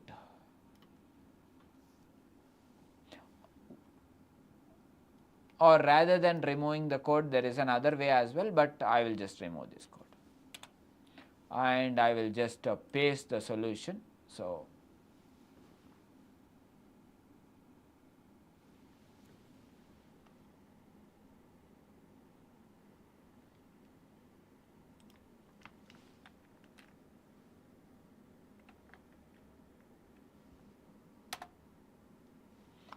okay, just give me a minute, guys.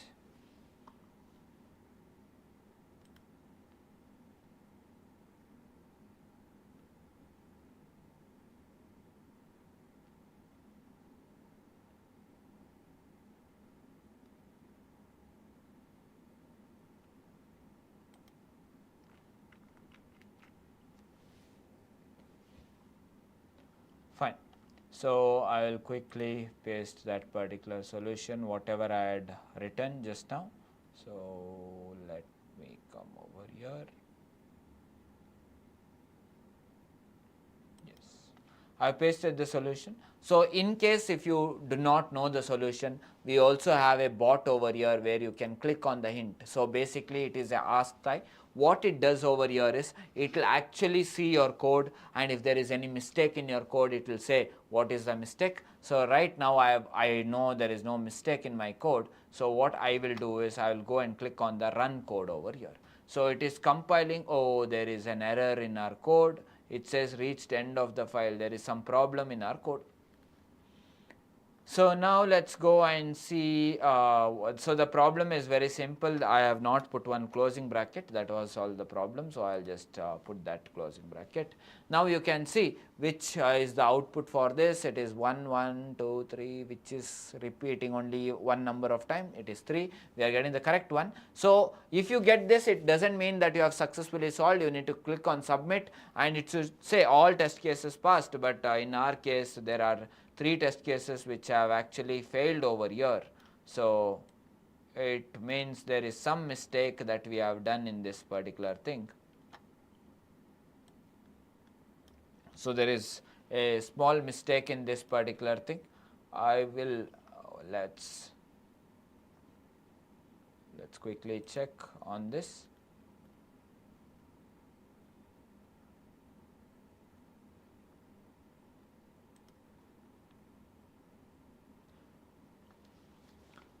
Fine.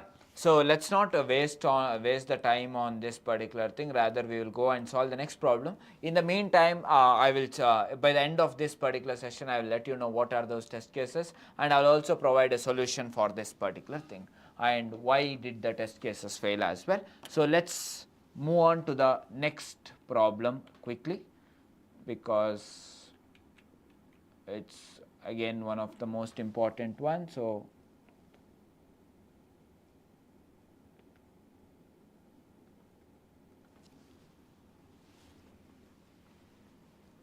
okay.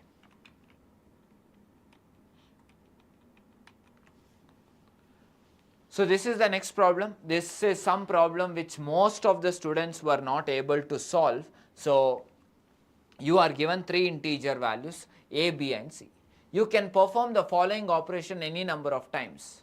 Select any 2 numbers and increase both by 1 and the third number by decrease it by 1.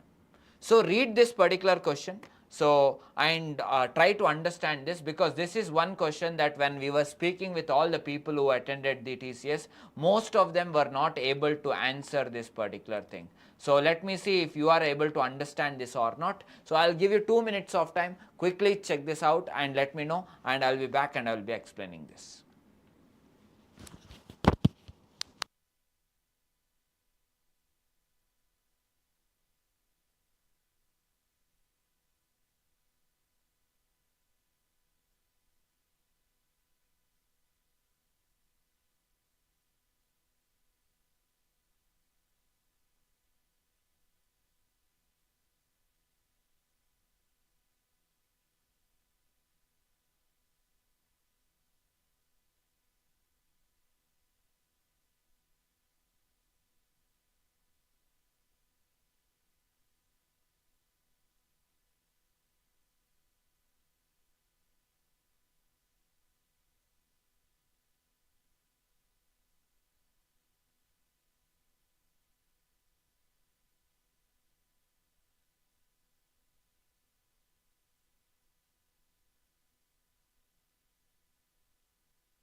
So all those who have understood the question, you can mention a yes in the chat. Those who have not understood, mention a no in the chat.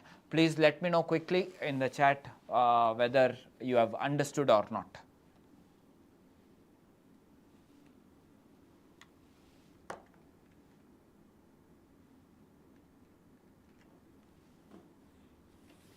So I have given an example as well.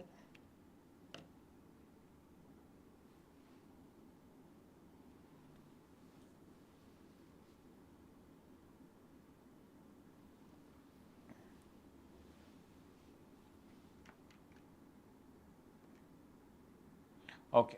So Yamini says yes, Deepak says no, Gautami says no, then Maleshwari says yes. So I see 50-50 of the chances, 50% of them have understood, 50% of them haven't understood. No problem, guys. It is let me explain that for you, so that you don't, if this problem comes, that each one of you will be able to explain. Pandit, your score in TCS NQT in last year. Okay. So Arsha says no, then there are someone speaking about some scores of TCS. Okay, fine. So what they are asking in this question is, I will take this same example. So there is 3 numbers given to us. So the numbers given over here for us is, just let me write down the example. So one number that is provided to us is 3, the second number that is provided to us is 7, and the third number that is provided is 3. Now what they are asking us to do over here is one simple task. What is that task, if you ask? They are saying that you are given 3 integers a, b and c. That I understood. You can perform the following operation any number of times. So there is some operation that they are saying we can do that any number of times. What is that operation? Select any 2 numbers and increase both by 1. Select any 2 numbers from these 3 and we should increase by 1, and one number should be decreased by 1. That's what they are saying. So 2 numbers I should increase by 1 and another number should be decreased by 1, and this operation I can repeat any number of times. Again, to make it easier for you to understand, they are saying you do +1 for 3, you do +1 for 7, for 3 you can do -1. This is what they are saying. And your task is to find the minimum number of operations required to make all the 3 numbers equal. If it is not possible, print -1. So what they are saying is, now it is 3, 7, 3. If I increase 3 by 1, it becomes 4. 7 by 1, it will become 8. 3 by, if I reduce by 1, it will become how much? 2. Like this, I should keep repeating this operation. So how many times if I repeat, I will get the same number. That is what they are asking. So basically what I will do is, first you should use a little bit of common sense, you will easily get the answer. Among these 3, which number should you actually increase and which number should you decrease? That is what you need to decide. So whichever is the maximum number, that I will decrease by 1. Whichever is the minimum number, I will increase by 1, and whichever is in middle, that also I will increase by 1. This is my logic. So if I do 3 plus 1, so basically they are saying I should do +1, +1, -1. So 2 numbers should be increased, 1 number should be decreased, and I should repeat this operation again and again and again, is what they are saying us. We should repeat this operation again and again.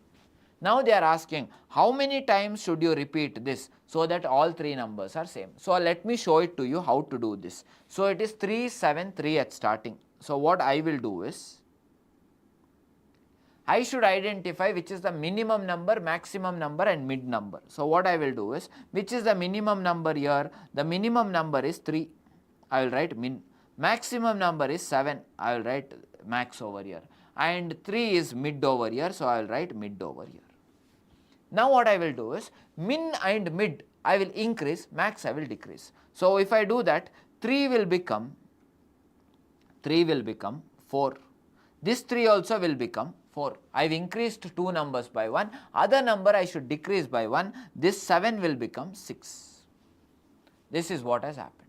How many operations I have done? This is the first time I did the operation. 1 operation is done. Next, what I need to do?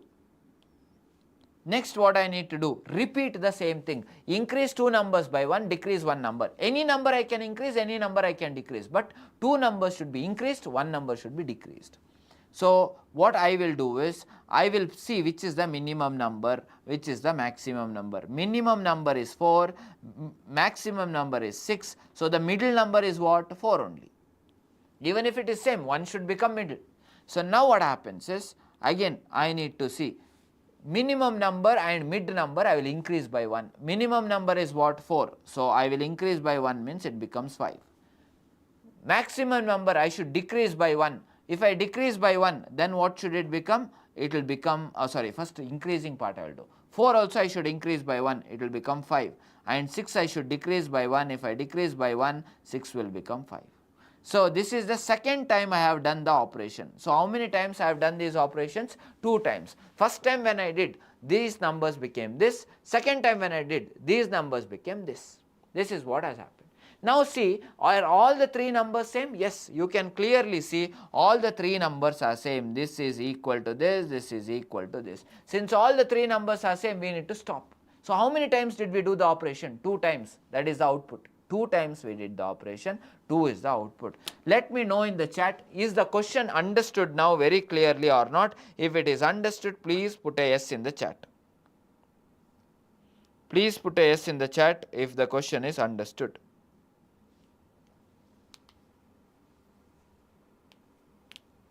Please put a yes in the chat if the question is understood.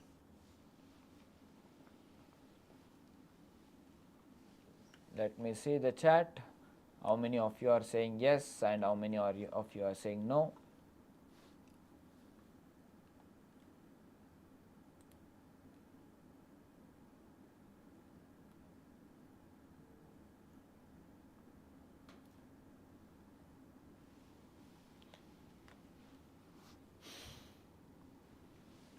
So let's so now everyone has understood. So Naveen says yes, Deepak says yes, Gangadhar says yes, Gautami says yes, Yamini says yes. Awesome. If you have understood the question, 50% of your problem is solved. Now all we need to do is we just have to solve this problem. So I will take a complex example so that I mean not complex, it is simple, don't worry about it. So let me just okay. So let's start solving this particular problem. And one more thing is there, if it is not possible, then you should print -1. Not possible part I will do at the last. So let's start solving this particular problem. So I will take another number for better explanation. So I will remove the question since you have already understood the question now. So let's start doing this. Let's take one more example over here. So one more example I will take is maybe 1, 5 and 3. Observe this carefully. What is that first thing I need to do? First thing I need to do over here is, every time in the operation I need to find 3 numbers, min, then I need to find max, then I need to find mid. These 3 numbers I need to find. One is min, one more is max, one more is mid. Now in this, which is min, max, mid, same. So which is the minimum number? 1 is the minimum number, so I will write min. Which is the maximum number? 5, I will write max. Which is the mid number? 3, so I will write mid over here. We have done with that. Now what should we do? This min should increase by 1, so I will write that as well. So I will say min value should increase by 1, so plus 1. Next, mid number. What do I need to do with mid? With 2 numbers we should increase, means mid also we should increase by 1. So mid I have done plus 1. Next, what should I do? I should say max. What do I need to do with max? Max should reduce by 1, so minus 1. This is what we need to do. So first I need to do this, next I need to do this. So this is my first step. So I will just say first step, and this is my second step. If I have done this once, what should I do? I should increase the count. So what I will do is 1, 5, 3 I got. Minimum value over here is what? 1. what should I do? Increase by 1. So what happens is 1 becomes 2. Mid number increase by 1, what is that? 3 becomes, increase by 1 becomes 4. 5, that is a maximum number, decrease by 1, what will it happen? It will become 4. This is what we have got as of now. Next, how many times have I done this? Once. So I should have one variable over here called as count. So I will have one variable called as count. So now as soon as I am done with this, the count value or this starting should have been 0, now it should have become 1. So basically I should increase the count. So I will say count plus plus. This is the next thing I need to do. I have done this. Next, after doing this, should I stop? No, because all 3 values are not equal. So I should repeat. So I need to find which is the minimum value 2, which is the maximum value 4, which is the middle value 4. I found min, max, mid. Same thing, I am repeating this. Means this whole code is again getting repeated. Means this whole code, whatever I am writing is getting repeated. Means I should put this inside a loop now. How to put inside loop, all that we will see in a while, but basically it is repeating. That is what we understood. This whole code is repeating. Let us keep it here. Now what I need to do? I got min, max, mid. Same operation I should repeat. Min should increase by 1. Min should increase by 1 means minimum number is what? 2. 2 if I increase by 1, it will become 3. Next, mid also should increase by 1. Mid is what? 4. That if I increase by 1, what will it become? 5. Next, max I should decrease by 1. Decrease by 1 means how much will it become? It will become 3. This is what it has become. How many times? Now this is the second time I have done this. So count value should have become how much? 2. So I should increase the count. So I have made 2. Again repeat the same operation. I should find the min value. What is the min value now? 3. I should find the max value. What is the max value now? 5. I should find the mid value. What is the mid value now? 3. Again increase min by 1, increase mid by 1, max by reduce by 1. This operation I find min, max, mid I have done. I repeated find min, max, 1. Done. This is what I need to repeat. Min should increase by 1. Means what will happen? 3 becomes 4. Mid also should increase by 1. 3 becomes 4. Max should decrease by 1. Decrease by 1 means what will it become? It will become 4. Now all the 3 are equal or not? Yes, all the 3 are equal. Now how many times did I do this operation? Third time. So this count should have become 3. So now should I repeat this or should I stop? Those who have understood the question, you would clearly say I should stop it. So how many times did I do? Once, twice, thrice, 3 times. So the output of this has to be 3. I hope this is completely clear to each one of you. If it is clear, please put a yes in the chat. If the logic is clear, and this is that logic. So if it is clear, please put a yes in the chat. Please put a yes in the chat if the logic is clear. Yes, yes, Malleshwari says yes, great, Mohan says yes, Yamini says yes, awesome guys, awesome, great, great, great. So now what we will do is, we will directly start solving this particular problem, but in this, while we are solving, there are many problems we shall encounter. The first problem that we shall encounter is how to find the min value, how to find the max value, how to find the mid value. So since there is a time constraint, I will directly use inbuilt methods to find min, max and mid value. So what are the inbuilt method to find min, max, mid if you ask me? The first inbuilt method that we have over here to find the minimum is, let us assume there are 2 values, 2 and 5. So if I need to find the minimum value of 2 and 5, I should say math.min, and after that I should say 2, 5. This is what we need to do, but let us not do this, rather I will actually show a inbuilt method itself for you guys. So I will show a inbuilt method how to find the min, max, sorry, not the inbuilt method, I will show the logic how to find the min, max value. So what we need to do is, let us assume that we have 2 values, A equal to 5, B equal to 3.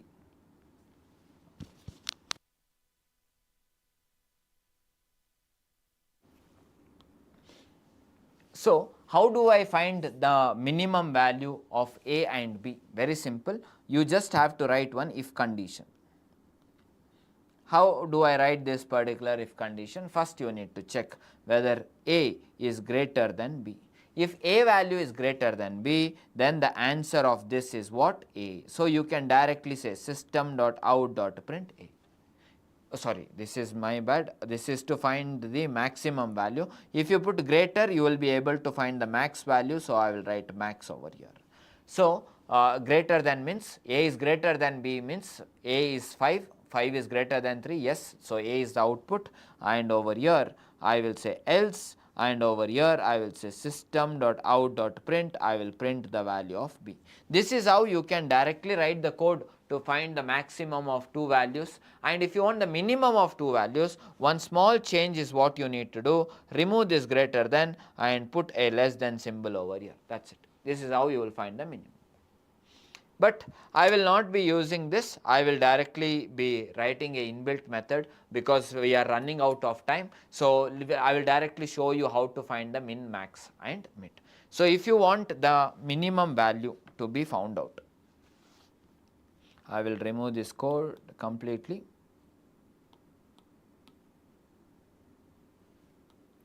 You just have to write math.min, and if you say 3, 5, it will automatically give you minimum value. What is a minimum value? It is 3. So, it will automatically give you 3. Similarly, if you want the maximum value, what should you do? You just have to say math.max. Now, if I say math.max and over here if I say maybe 3, 5, what will it give? It will automatically give me 5. This is how you can find the minimum value, this is how you can find the maximum value. But we do not want to find the minimum or maximum of two values, rather we need to find the minimum or maximum value of three values. How do we do this? So, again it is very simple. I hope everyone watches cricket over here. So, let us assume there are three teams over here, team A, team B, team C. Now, I want to find the best team among these three. How do I find the best team among these three? So, what I will do is, first I will conduct a match between A and B. One team will win. So, I will say winner 1. After this, I will conduct one match with winner 1 and C. Whoever wins this, he is the winner. So, he is the final winner. Same logic I will apply to find the minimum as well as maximum. Now, let us assume you want to find the minimum number of 3, 5 as well as maybe 7. So, if you want to find the minimum of 3, 5 and 7, first what you need to do? Find the minimum of 3 and 5. What will I get over here? I will get 3. Next you find the minimum of 3 and 7. 3 and 7 what is minimum? 3 is minimum. So, 3 is how, this is how you will get. Same logic you can apply for max. So, I hope you understood what is the idea behind finding the minimum number.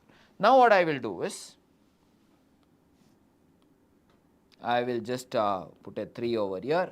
So, now if I want to find the minimum of 3, 5, 7, so this is like my first match. Math.min 3, 5. This will find the minimum of 3 and 5. Whatever I get as an answer, I will again need to find the minimum number. So, what I will do is, again I will say math.min. Now, I need to find the minimum of 7 and 3 and 5. So, I will put 7, and after that over here what should I put? Over here whatever I have over here, this is what I will put. This is what I will put. So, first this will find the minimum of 3 and 5, and this one will find the minimum of 7. So, the final answer of this will give me the minimum of 3, 5 and 7. So, in simple words, how can I do this is, this can be A value, this can be B value, this can be C value. That is how we do it.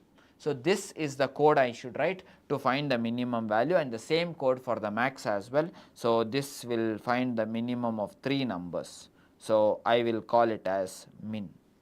Similarly, I need to find max. How do I find the max? Same approach I will follow. So I will put the cricket approach here for reference. So what I need to do is I need to mention over here as math.max. I need to find the maximum of 3 values. So first of all I will say C over here, and over here I will mention math.max, and over here I will write A comma B. This is how we can find the max, this is how we can find the min. So then how do you find the mid value? There is a small logical operation that we need to do to find the middle value. So let's assume that we have 1, 3, 5. In this we already know how to find the min and max. So let's assume I have 1, 3 and 5. We know how to find min, we know how to find max. So what is my minimum value over here? Minimum value is nothing but, so I will write it over here. My minimum value is equal to 1, maximum value is equal to 5. How do I find mid? Mid is what? 3. So one simple operation, what I will do is, I will add all of this, A plus B plus C. This is my A value, this is my B value, this is my C value. I added all of this. What will I get over here? I will get 1 plus, 1 plus 3 is equal to 4, 4 plus 5 is equal to 9. After this, I need to subtract. What should I subtract? I will say minus min, minus max. Minus min means what? Minus 1. Minus max means what? Minus 5. So what happens? 1 and 1 gets cancelled, 5 and 5 gets cancelled, what is left out is 3. So if I need to simplify and write it over here, I am writing A plus B plus C minus min minus max. This is the logic to find the mid value. So this will help me to find the mid value. Now how does it work? Very simple. A is nothing but 1, B is nothing but 3 and C is nothing but 5, minus over here I should do 1 minus 5, because this is my min value, this is my max value.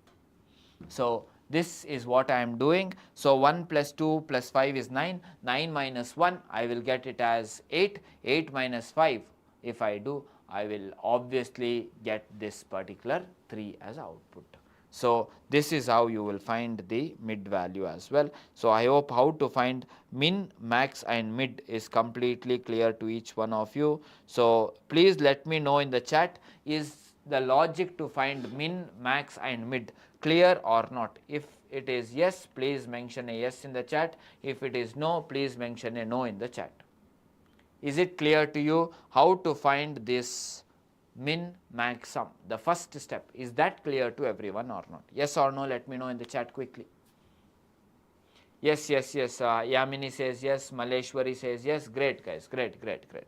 So in that particular case, let's continue solving this. Once we find the min, max, sum, next what we need to do, min should increase by 1, mid should increase by 1, and after that max should decrease by 1. That is what we need to do. Great. So now what I will do is, I will start writing the code for this. So I will take you to my editor now. So let's go to the editor. So I will take you to the editor.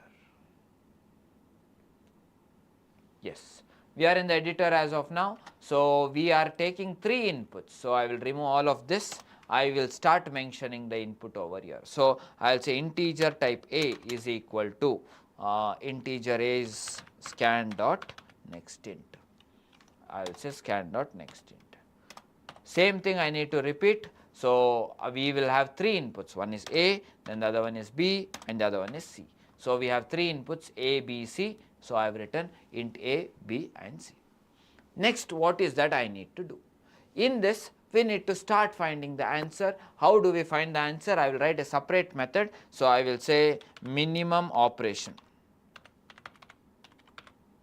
or I will say number of count operations I will say, because minimum we are using that term multiple times, and I will pass A comma B comma C to this. That is all I need to do. Let us start writing the code. So, I will copy this, I will paste it, and I will open the bracket and close. I will mention this is integer type A, I will mention integer type B, I will mention integer type C. So, great. So, after solving this, I will give you a tip of how to solve the coding problems even if you do not understand the question. So, do not worry about it. Now, we will start step by step how to solve this particular thing. First of all, we have a lot of things written over here. So, let us take only the logical part over here. So, I will just copy the logical part. Let us go back. This is our logic. So, let me keep it here. I hope it is visible to each one of you. So, the first task is to find the min, max and mid. So, what I will do is I will find the min, max, mid. So, I have already told what is a method to find the min, max, mid. So, I will say math dot min. So, max dot min of A comma B will give me only min of A and B, but I want of 3. So, I will say math dot min of A comma B, and after that I will say comma then C, and this whole thing. So, one second, this will give me the minimum of A and B. Now, what I will do is whoever is the winner in A and B, I need to again say math dot min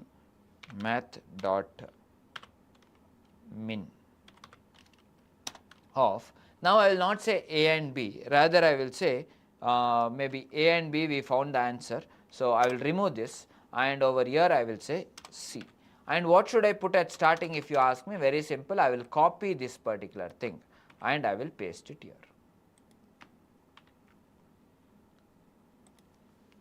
So, this will give me one answer. So, this whole thing will give me one answer, and that is my integer type min. So, at starting I will say integer type min is equal to 0. We need 3 variables, one is min, one more is max equal to 0, and one more is mid equal to 0. These are the 3 variables we need. One mistake I have done over here, I have put a semicolon. So, this is what we have done.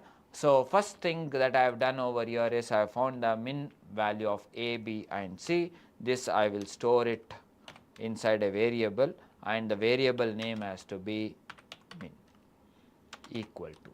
Similarly, I need to find the max value. So, in max very simple, rather than saying min and min over here, I just have to say max. Oh, sorry, my bad guys, one second. Yeah. So,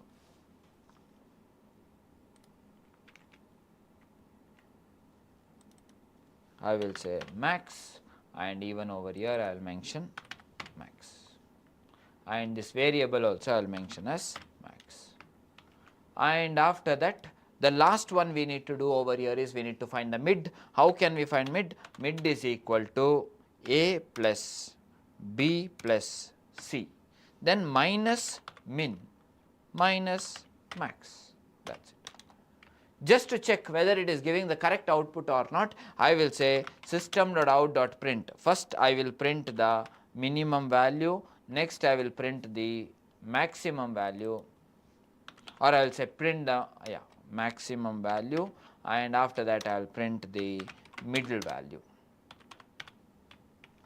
This is what I need to do. So, let me make this method as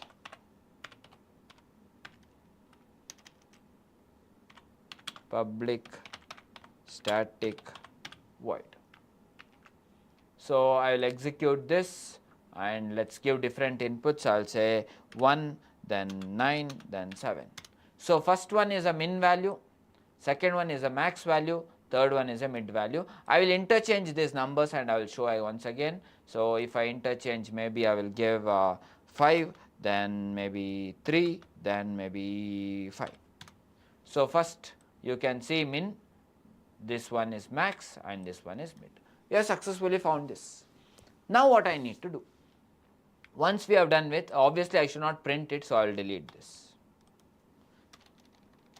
We are done with this. So next what is that I am doing? Minimum I should increase by 1, mid I should increase by 1, max I should decrease by 1. So I will say min plus 1. Next mid plus 1. Next max minus 1. This is what I need to. Mid plus 1, min minus plus 1, mid plus 1, max minus 1. That is what I have done. But whatever answer I get, I should not store in min max over here. Because if you had observed the logic, I am actually storing that, let me scroll this. I am not storing inside min max over here. I am storing inside A, B and C. Every time I am storing inside A, B and C, A, B and C. I should always store this inside A, B and C. So I will say A is equal to this. You can interchange however you want. It can be first one C, second one B, third one A. You can interchange anyway. So I will say A, this is B, and after that this I will say as C. This is what I need to do. And once we are done with this, obviously semicolon has to be given. So I will give a semicolon, semicolon and a semicolon. Next what should I do? Count should be increased by 1. Means we need one variable called as count. So let us create one variable called as count. So I will say count equal to 0. So I should increase count by 1 means I should say count, count plus plus. This is what I should do. So I am done with the first thing, second thing, third thing. Now I should keep repeating this thing again and again and again. So if I need to repeat again and again means multiple times means I should put this inside a loop. How do I put inside a loop? So I will cut this. So I will put one loop over here called as while loop. Inside this while loop I will paste this code. And in this while loop, what is the condition? So till when should we do this? If you have observed carefully, till A is equal to B. Not only that, means A, B, C, all the three should be equal. Let us assume we have A, let me take A, B, C. If all of them are equal, means this is also 4, this is also 4, this is also 4. What does it mean? A is equal to B. Means how do I check that? This is how I check A equal to B. One more I should say, and not only one condition, two conditions I should check. A should be equal to B and A should be equal to C. If A is equal to both B and C, are all the three values equal? Yes. So I should say A is equal to C. So whenever A is equal to B and A is equal to C, it means all the three are equal. So I will put this whole thing inside a bracket. So whenever this is the case, when A is equal to B and B is equal to C, should I actually do this operation or should not do this operation? When all the three are equal, I should not do this, I should stop, because if you have seen the approach that we were following, this is what we have done. When they are not equal, we did this, change from here to here. These three are not equal, change from here to here. These three are not equal, change from here to here. All three are equal, we stopped, means we did not continue this. When they are not equal, we need to stop. So basically what I need to do is, I need to simply do, this is not the case, I should put a not for this. So how do I put a not is, I just have to put a not operator. This is all I need to do. Once I am done with this, once I come outside, whatever answer I get, that is my output. So I will say system.out.print and I will print, what should I print? Count, I will have the answer. So I will print the value of count.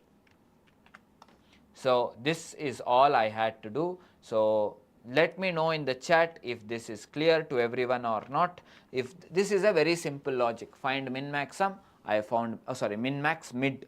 I found all the three, then increase min by 1, mid by 1, max by minus by 1, I have done that, then I am doing this. So let me know in the chat if this is clear. If this is clear, let us execute and check.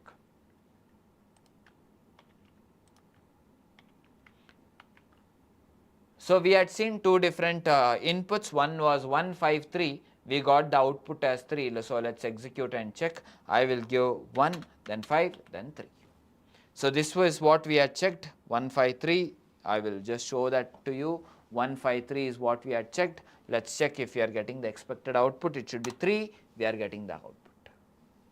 So we are successfully getting the output, guys. Let me know in the chat if this is clear to everyone. Is the solution clear or not? Pavani says great. Yes, great.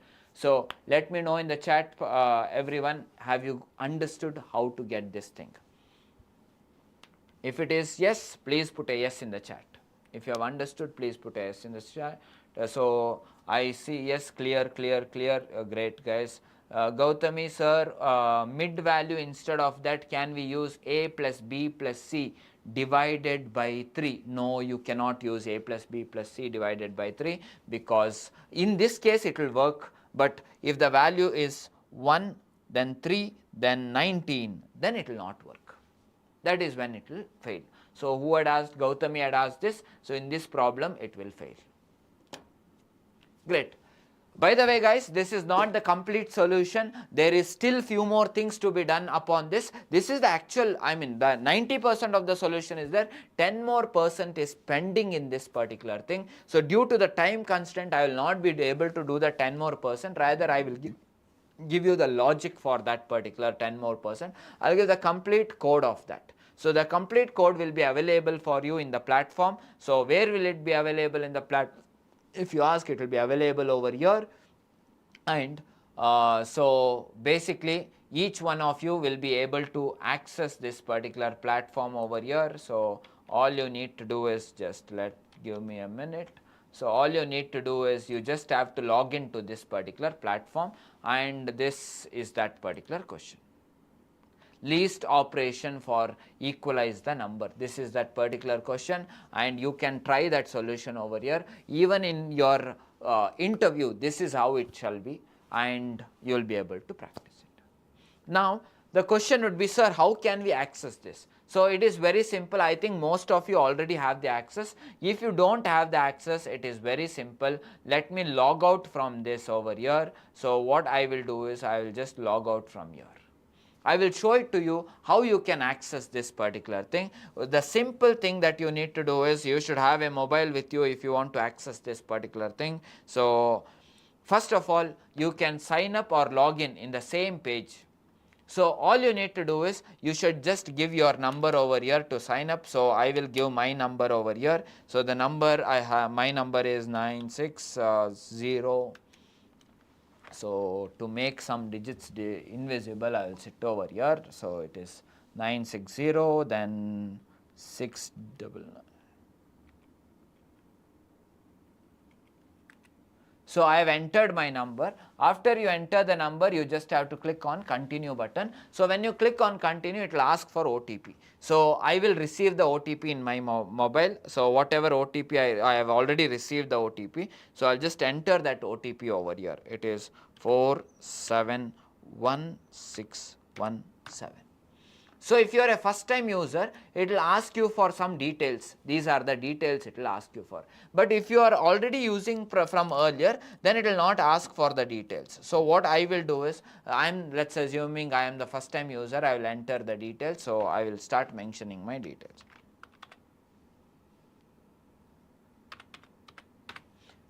So I will mention my details as above. Okay, then after this I will mention my email ID over here.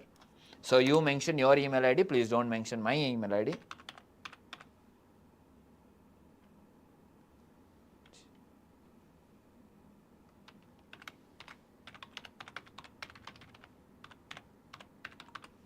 After this, so there is a small mistake here.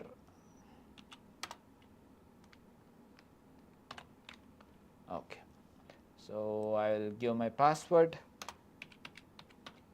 So my password is not so strong as of now. No problem, I'll complete. So as soon as duplicate value entered for email ID, it is saying, so this email ID already exists. There is some other user, sorry, this is one of my team members' email ID. So I will just say maybe I will put one of my other team members' email ID. So I will say Karthik@thetapacademy.com, and I will say complete. So Now it is successfully created the user. Now what happens is I don't have access to this email ID. It is one of my team members' email ID. So what happens over here is you will see one banner. Your account, your email is not verified. Please check the email to verify it. So if you want, you can resend that by clicking on that as well. So everyone can quickly access the platform by doing this. So the URL for the platform is posted in the chat. We will be posting it in the chat. You can just go and click on that. It is thai.dtapacademy.com. And over here, all you need to do is come to the assignment section, and in the assignment section, you have MNC interview tracker, you have Infosys. Right now, we are focusing on Tata Consultancy Service, and whatever I had solved today was the problems which was there from NQT 2025 coding problems. So these were I had picked the problems from here, so we have solved multiple problems from here. So all the problems whichever will be asked tomorrow will be updated over here. Whichever will be asked on Monday, Tuesday, Wednesday, everything will be updated. So every day make sure you come and solve it over here, and we will be providing the solutions as well. So please keep track of solutions. And not only over here, we will also be updating this question. We also have one more section over here. So you can see there is something called as company questions. So in TAP Academy, month on month, we get around 60 plus companies. Every month we get around 60 plus companies, and all the company whichever we get to TAP Academy, the students get hired to this, and in that particular company we collect the questions. So this is world's number one background verification company, First Advantage. They had recently hired from us. Like that, we have variety of companies, and over here we also have Tata Consultancy Service. So you can see TCS. You start coding over here. These are all the questions which was asked even last year as well. So please go and spend some time over here, solve each of these particular coding problems. It is not difficult, guys. It is simple, and the solutions we will be updating it over here. So I will be providing a PDF which has all the solutions, and last year these were all the theoretical questions which was asked. So we have also provided the solution for these theoretical questions. So there were some questions on what is this exception handling. You can see there are different questions on exception handling which was asked last year. Then encapsulation, there were some questions. So all these questions were asked in the interviews last year. So please make sure you go and practice these things as well. And there might be some things that I was explaining today, you might have not got those things in detail, because we just had 2 hours of time. In 2 hours of time, we cannot become expert at everything. We need to dive deep, and we need to get into each of the concept. So there is for each loop I taught, there is for loop that we used set, we used arrays. So if you want to understand all of that in detail, so in that particular case, we also have a course over here, and inside this particular course, we have different problems solved. So if you want to go and check all the problems, all of those problems are available for you over here. There are many problems that we have given. All the searching algorithms, sorting algorithms, all of that is available for you over here. So please make sure you go and explore this as well if you want to solve more problems. So by doing this, you can gain knowledge day in and day out. And not only that, so we are also giving, since most of you are used to reels on day-to-day basis, so we have a Instagram profile where you can actually come and gain a lot of knowledge from this, because we are posting a lot of things. So we are speaking about TCS hiring, why companies hire in bulk, and how the training happens in company. There is one more video on TCS, and what are interview questions that is there. So like this, there are variety of things that will be asked. What is the difference between the front and back end? What about TCS? You can see another one. There is an AI tool which is called as a cursor. How can you become an expert at it? What is time complexity? Guaranteed question in TCS face-to-face interview. Not only TCS, many other. So, and there are also some people who are speaking about who have got placed from TAP Academy for 6 lakhs per annum, 3.7 lakhs per annum. So, there are people who are speaking about it as well. So, there is also Karthik M, who recently got placed through TAP Academy for 16 lakhs per annum. So, if you want to be someone like Karthik M as well, so there is a program at TAP Academy which is available for each one of you. So, you can directly call to our number, or you can just sign up in the platform and let us know. So, we will be getting in touch, and we have put a form in the chat. You can fill that particular form so that our career counselors who are expert at counseling, giving a roadmap on how your career has to be, what are the things that you should do, they will contact you and give more details. So, we have a team of experts who shall give you complete career path, how you should focus, what are the things you need to focus, and all of those details. So, that's the thing. So, and also if you want to know how to focus on studies, there is also one reel for you where you can see how to focus on concepts, and there are many other things. So, you can keep referring over here. So, we are adding so many different contents. Not only over here, you can also come to our YouTube, where whatever I was teaching 100 times more than that you shall find over here.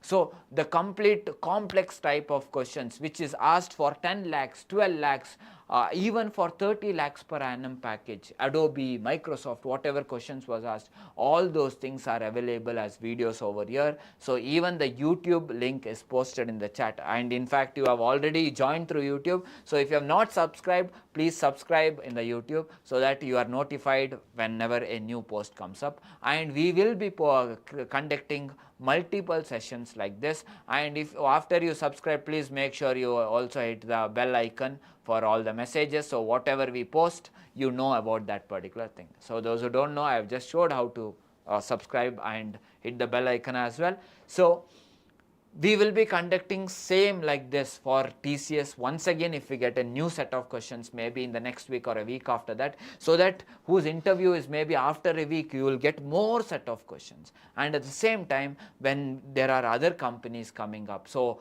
Wipro's interviews will come up, then there is so many other companies who would come up. So, for all of that also we will be conducting this particular session.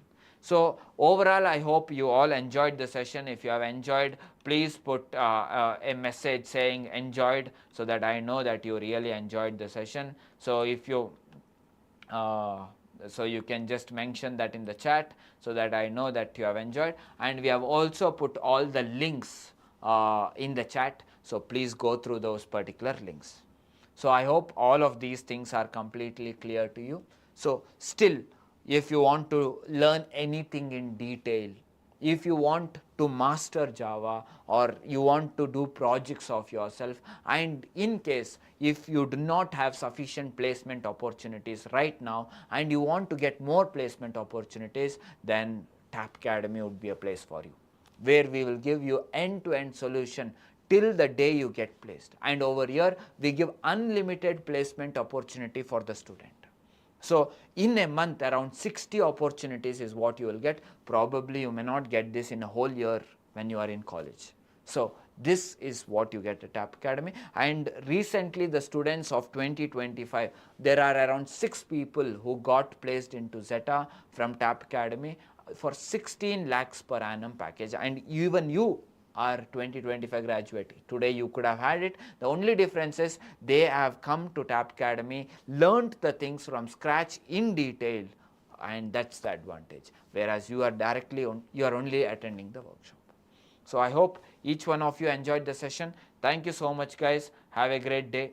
So, have a great evening. All the very best for your TCS exam. Make sure that you clear this round. Even if there are different questions, no problem. Solve all the problems that I showed in the Thai platform. You will be able to solve it, and give your best. Be confident and crack that particular interview. Thank you so much. Have a great day. Still, if you are not able to crack, don't worry. There are multiple opportunities, and you can always consider TAP Academy as your opportunity as well. Thank you. Have a great evening. All the very best.